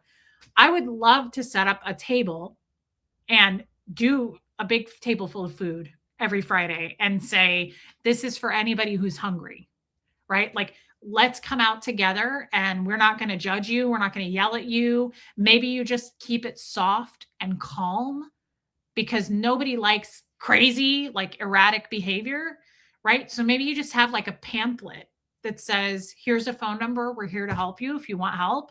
If you want to stay in, stay in. But here's some food, right? And I'm Reese. Nice to meet you, right? Like I was a Scientologist for 38 years and I respect you and I'm not here to attack you, but there's a lot of freedom on the outside and there's also a lot of control on the inside. And I think that if you ever look at this pamphlet, like I think it'd be cool to make some piece of paper, like a pamphlet that says the basic things that like I would come up with a list of things that are like the most important, the 5 most important things that I've learned not being a Scientologist. Hey, Judy, right? You know what I'm trying to say? Like I would make up like something that says like, I get to think for myself, right? Like I have explored other religions. I don't have to get reported on all the time, right? Like I've made real friendships. There is no condition. It's every bit of love in Scientology is conditional. I would try to come up with like 5 bullet points that make them think like, oh, maybe I would like that. Like that sounds like fun. I can think for myself. I could see my family. Like you can see your family. Like I would come up with specific things like you can see your family whenever you want. Like you could get a job in the outside world and people would support you. I would really love to like feed them and keep it quiet, keep it calm, right? Like just like, hey, we're here for you, right? Oh, hey Hux. Can you go unplug the crock pot for me? Thank you. Thank you, Yadira. I wanted it to cook a little longer. Oh man, that big blue building is really freaky, Nancy. Thank you, Kim is Blue. Thank you, Huxley. Sometimes I'll tell him to do something and he doesn't do it for like 20 minutes. I hear footsteps. Yes. It would be like a food drive. Like I would want homeless people or just hungry people to come up. I would want Scientologists to come up. Yeah, I just think it would be Jerry, do you think wrapping that paper around a cookie would keep them from getting in trouble? I don't know what that means. Yeah, like a food drive. Yes, the charity. Thank you, Yadira, for reminding me of that. I'll do it in a minute. Guys, that's just one person's opinion. I'm not trying to sit here and go, Aaron's wrong, and this is what I would do. I don't care what Aaron does. He's going to continue to do those protests. I don't care. There's nothing I can do about it. That's what I mean by that. I can't control it. I don't care. If I did my own and I made a point to do that every Friday for hours, I would want to treat people with respect. Did you go and object to Scientology as well? What does that mean, Heather Carr? Oh, Neptune's, I'm making an enchilada lasagna. Kind of excited about it.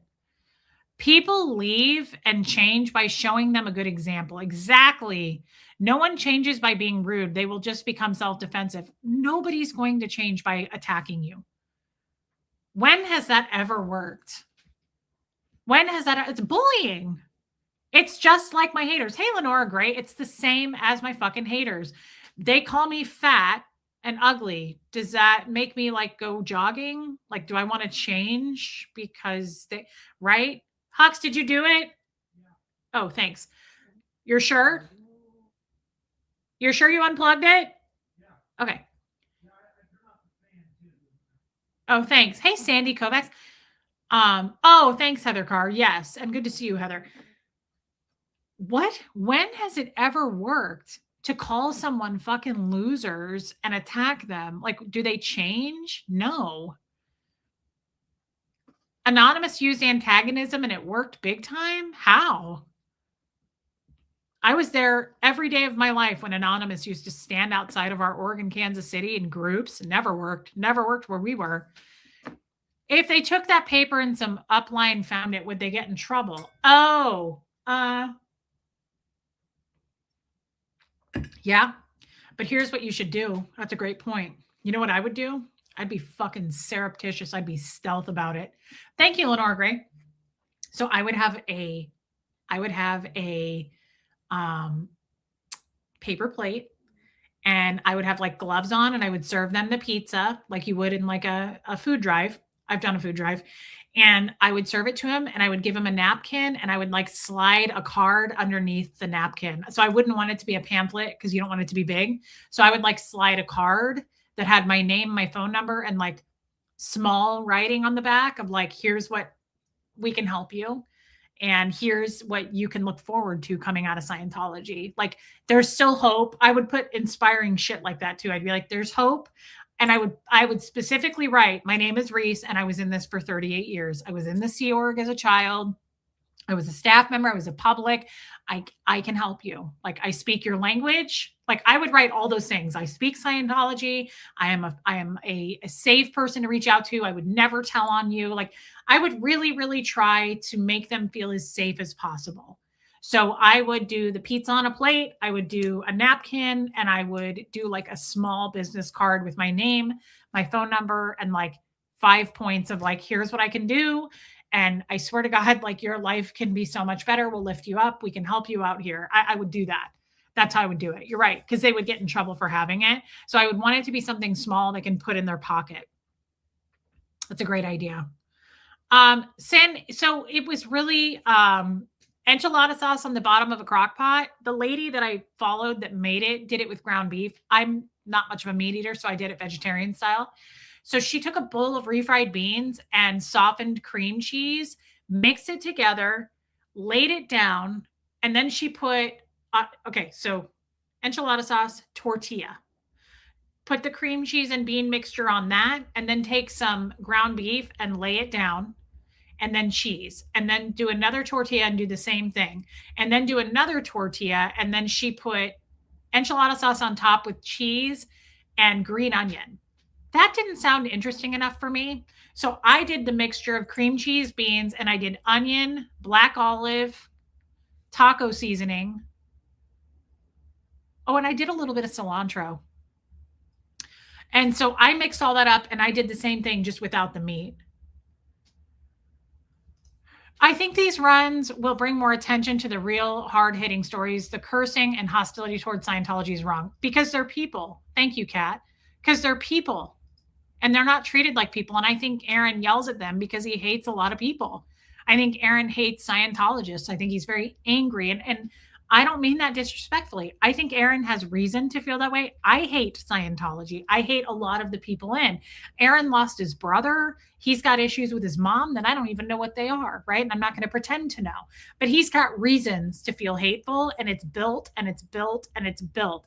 The difference between me and Aaron is I have done the work, and I'm currently doing the work. I'm in therapy, and he just lets that shit build, and it's slowly coming to the surface, and he gets very hateful, and he takes it out on them when he goes, and he's like, fuck you, losers. Like, he feels that because it brews up to the surface, right? Oh, jalapenos. I added jalapenos. That's all. He's just unhealed. So it's coming out like a child would, or like any of us would. It's got to come out somewhere. It's going to explode at some point, right? So it's the same thing. I approach it very differently because I don't feel mad at them. I'm not mad at those people, right? I don't want to look at them and mock them, laugh at them and go, ha ha ha, ha, is David Miscavige going to beat your ass, you little bitch? I don't feel that way. I don't feel that way in my heart about them. I'm going to eat it with chips. I think he has a right, even if it's wrong. Well, of course he does. I'm not saying he doesn't. I'm saying do your thing. That's not how I would do it. But isn't that life? Isn't that politics? Isn't that this group of people? Isn't that group? Like, no one is going to do something the way everyone does it. That doesn't make it wrong. The way Aaron does it is the way he does it. Who gives a shit? I don't care. He'll carry on, right? Like, I'm just telling you how I would do it. Love you, mommers. I just think people should be treated with more respect than that. Would people even watch any of them if they weren't ex-Scientologists? I doubt it. I will say, though, Power Lies, he has a right. Of course he has the right to do that. Oh, 2 hours on high. Sorry. But I'm never going to agree that it's okay to attack people. It's being a bully. And that's not the example I want to set in my life, right? When we go to a funeral, we sit there and think about the person and how they made us feel and reflect on just how the impression they made on us. I don't want to be dead one day and people are like, boy, she attacked the shit out of people. I don't want to be known for that. But of course he has a right. Hey, Original Ann, right? Like, I'm not saying he doesn't. I'm not saying shut it down. I'm just saying I don't think attacking people is ever the right thing to do. I just don't. I don't think it's effective. I don't think it's productive. I don't think it gets shit done. Calling people names, like making them feel small, minimizing them, laughing at them, mocking them. I don't know. Just that doesn't. Would it work on you? I mean, maybe that's the better question to ask. Would you like to be at your place of worship or a church or a place you believe in and someone's standing outside laughing at you on camera, calling you a fucking loser? Would that work? I don't know. I don't see how it's effective. What is it doing? How is it helping? Right? I know that wouldn't work on me. And it didn't. I had protesters when I was in Scientology in Kansas City years and years and years ago. Anonymous used to stand outside. We were trained on not speaking to them. My dad got in trouble for it once. Like, we were not supposed to say anything. And I'll tell you, I knew how I felt as a Scientologist. I remember being on in session once, and like they were taking me over to the window. I was in the course room and I was looking outside and I could see them all standing out with their signs. And I was like, yikes. Like, I was scared. It made me feel scared. It made me feel small and nervous and like I feel safe in here.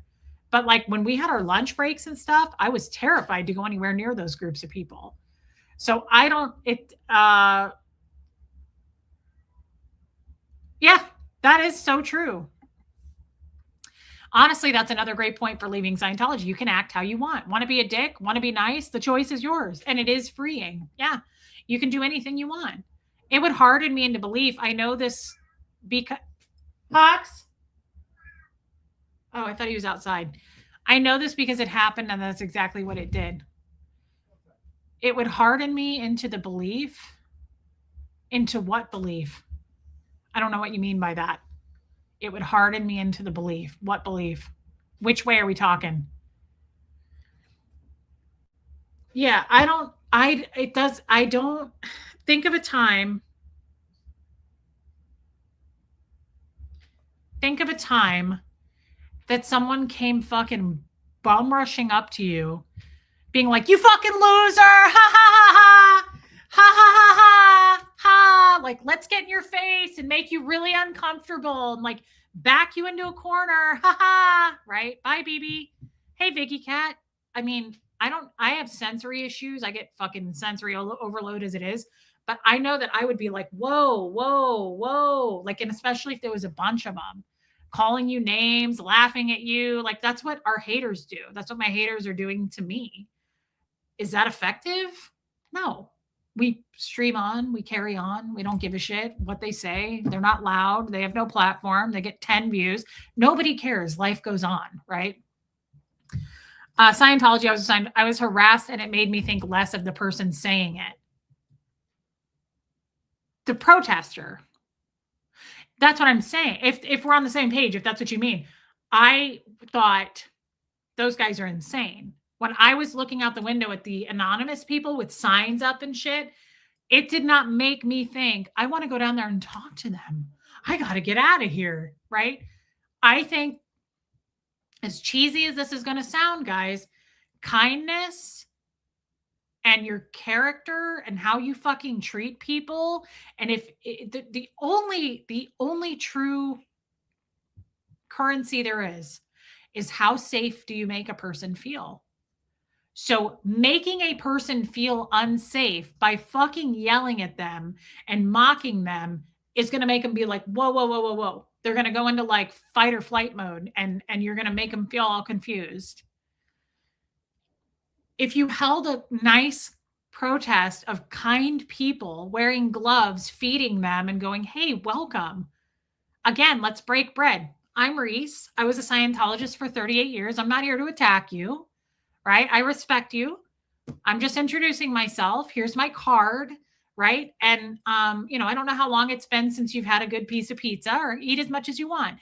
And we've got drinks here. And, I hope that you get to see your family. But if you don't, again, I was in for 38 years, and you get to do a lot of amazing, freeing things here on the outside. It's actually safe. I was told it wasn't. I'm sure you're told it's not.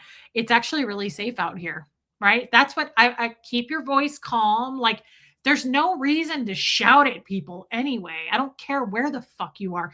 The only time that's cool is if you're at a concert or something. Hey, P. Taylor. But I'm not a yeller. So, like, I never understood people who were like spitting in your face to get your point across. You're never going to get your fucking point across yelling at me. You'll never succeed at that. I will check out and I will disassociate anyway. When I won't check out and I'll stay engaged is if you talk to me like this, like I'm a human being and you respect me, right? You have manners and you're polite and kind, then I'll be engaged with you. If you're fucking yelling in my face and holding up signs and laughing, and it's never gonna. When has that ever worked? Can anyone think of a time where being screamed at worked? You know why?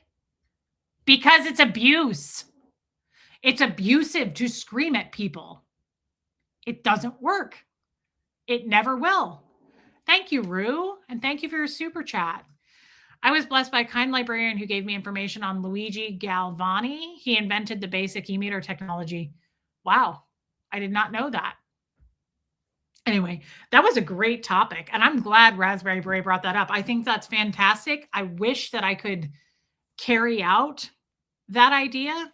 I don't think it's really a doable idea unless you're at a Sea Org based location. I don't think that would work at the Nashville building because you can come and go. Those are staff members in public. So they go home, right? They can go get pizza, right? But I think that if you are at a Sea Org based building, Raspberry Beret is ridiculous. You brought it great thoughts to this stream. Thank you for that. Yeah, Jeno, I think if you're at a Sea Org based location, feeding them and being kind to them would be everything. And guess what? What's the other thing that all of us can agree on? When someone's really kind to you,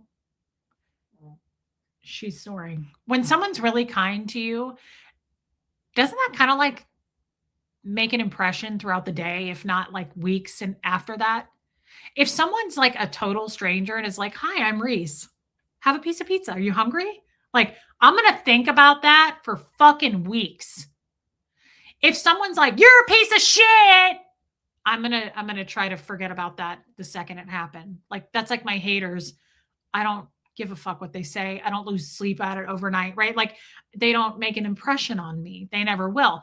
But if someone comes up to me and they're like, Hey, I love that. That's beautiful.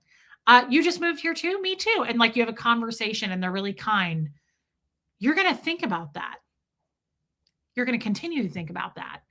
So if that happened and you talk to a Sea Org member and you're like, have something to eat, here's my card.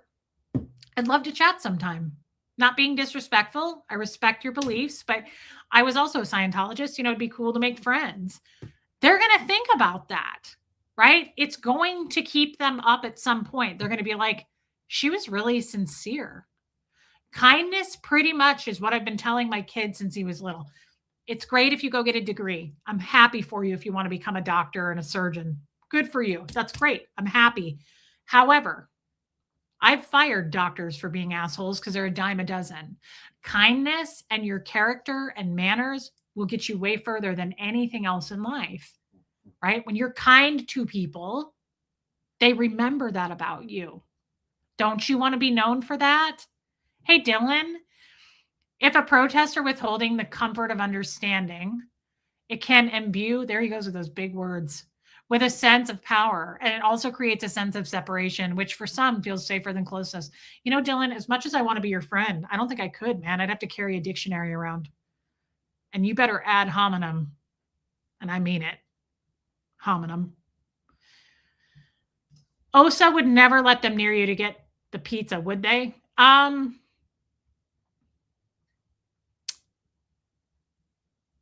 Yes and no. I think if you set up a very friendly table and you're not standing there shouting with cutouts of Tom Cruise and mocking shit, I think if you just, and there's other people coming, right, and eating, like maybe some homeless people or hungry people come and eat, and it looks like a safe situation, I think I think someone taking a break or coming out wouldn't have a problem. I think that they would, yeah, I do think, yes, I think it would be okay if you make it okay. But if you're going to stand there and shout and make it unsafe and scary, no one would approach that. It's okay. We don't have to be friends, but I wanted to be your friend. That was reverse psychology, Dylan. Like you were supposed to be like, let's be friends. It didn't work. Dang, I was told that I was a master manipulator. It didn't work. That shit doesn't work on Dylan. Travolta is still a Scientologist. He's been in Scientology as long as I get it, Dylan. I was kidding. Me too. He's been in Scientology, and I really, to be honest, don't really become close friends with ex-Scientologists. Like we can chat here, but it always seems to go bad when you become like close friends with them. That's what I've experienced thus far. He's been in as long as my dad or longer. Travolta's been in Scientology since the 70s. That dude's been in for a long time. I agree with this. Leslie Mosley. So Melissa says, I think if you were consistently being kind and helpful week after week, they might be open to breaking bread. I think so too. I think you would be blown the fuck away with how kindness works and hate doesn't. Kindness goes such a long way, right? Like such a long way. I hate to say this, but they tried in LA. Scientology sent goons to knock over the barbecue and smash stuff. Is that true though? Scientology sent people to do that? I mean, maybe. I was assigned to Travolta a few times as a messenger. I've met him one time. He was very nice. He was a very nice guy. I had never met Tom Cruise, but he looks like an asshole. Oh, thanks, Yadira, to deeply influence. I do want to, okay, Margie Barr. Well, I'm not saying Scientology aren't assholes, especially OSA, but does that mean we have to be? That's all. I'm not going to attack people and treat them like shit unless they deserve it and they attacked me or my child. I'm just not going to go up at people like that. Real quick, please hit subscribe while you're here. YouTube unsubscribes you unless you want to be unsubscribed. I'm not looking at you guys right now. I'm going to type it in.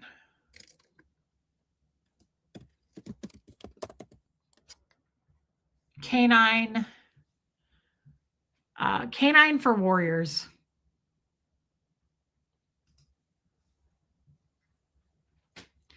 I really like this foundation. I want to donate to them that's what I've chosen for the month of April.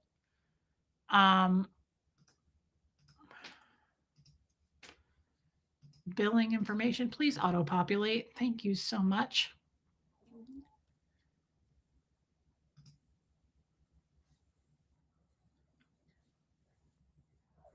Credit card. Yes. Finish and pay. So every month we pick a different, you don't have to.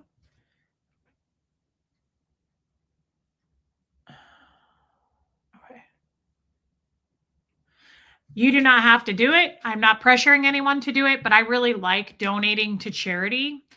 And it just makes me feel good. I like supporting that kind of a thing. Excuse me. I just took a snapshot of this, so you know. Thank you for your $15 donation, Marisa Quabell. So I give $15 to every single one, and it just makes me feel good. And that was our charity for the month, and I hadn't donated to them yet. So thanks, Dylan. Don't be an ad hominem. You should look up the pet project. Well, I'm all about, we're going to do a charity every month. So MJ, keep that one in mind and remind me about it. I especially love donating to animals, but I like Canine Warriors because it's both. And I support big time the people who have fought for our country. I have a lot of respect for our veterans and people who are currently fighting for our country. So it's win-win for me. But you do not have to, but Yadira has posted the link for it. I just, man, Reese, you're a horrible grifter. I know I got to get better at it. Yes, Liz, I saw that. What is tomorrow? Friday. Sorry, every Friday. So I want you guys to please hit subscribe. Please hit the like button, hype the video, do whatever you want to do. Oh, pet project. Okay, MJ, just keep reminding me about it. I'm not sure we talked about one for next month. Last month, I think we did cancer. The month before that, we did something for veterans because of Fred. That was February. Love you, Buffy. I don't know. Maybe we'll take a vote on next month. But I feel like I already talked about something. I think the Scientologists would be interested in meeting you and having pizza, but I don't think the security guards would let them, is what I'm saying. I don't know. It's hard to say what works. I agree, Leslie. They probably wouldn't. But Renee B, I have no idea. I didn't know what the word meant until yesterday, and I already forgot what it meant. Oh, no, I think it means attacking someone with bullshit instead of facts. You're probably right, Leslie. It doesn't matter, because even if that approach didn't work, I'm still not going to go guns blazing at somebody, attacking their character, trying to make them feel like shit and minimize them for being Scientologists. They're people too. That's all. That's all I'm saying. My approach probably wouldn't work, which is probably why I don't do it. But I can't get on board with supporting people who attack people for being in a religion, even if you're mad at them for it. Just feels wrong. Yes, Dylan. So guys, please hit subscribe. Please hit the like button, and I'll be on the boat in an hour just modding. I'm going to check out this casserole. I'm kind of nervous. I don't know that it's going to be good. I'm frightened. I hate when you make something and it sucks and it's like, damn, I spent all that time.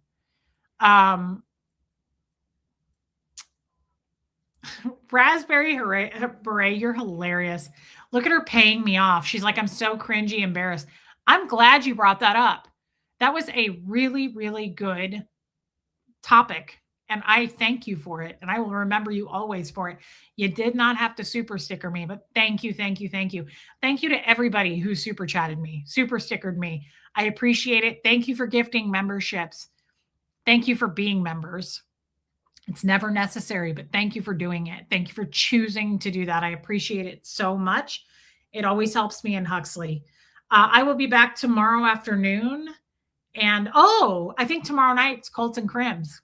I forgot. We're going to do that every Friday if you're up for it. First super chat. Thank you, Rachel Sandy. First super chat. No idea how to send it with a message. That's okay. Your message was loud and clear. We love you, babe. I thought that was a great topic. I'm glad you brought it up.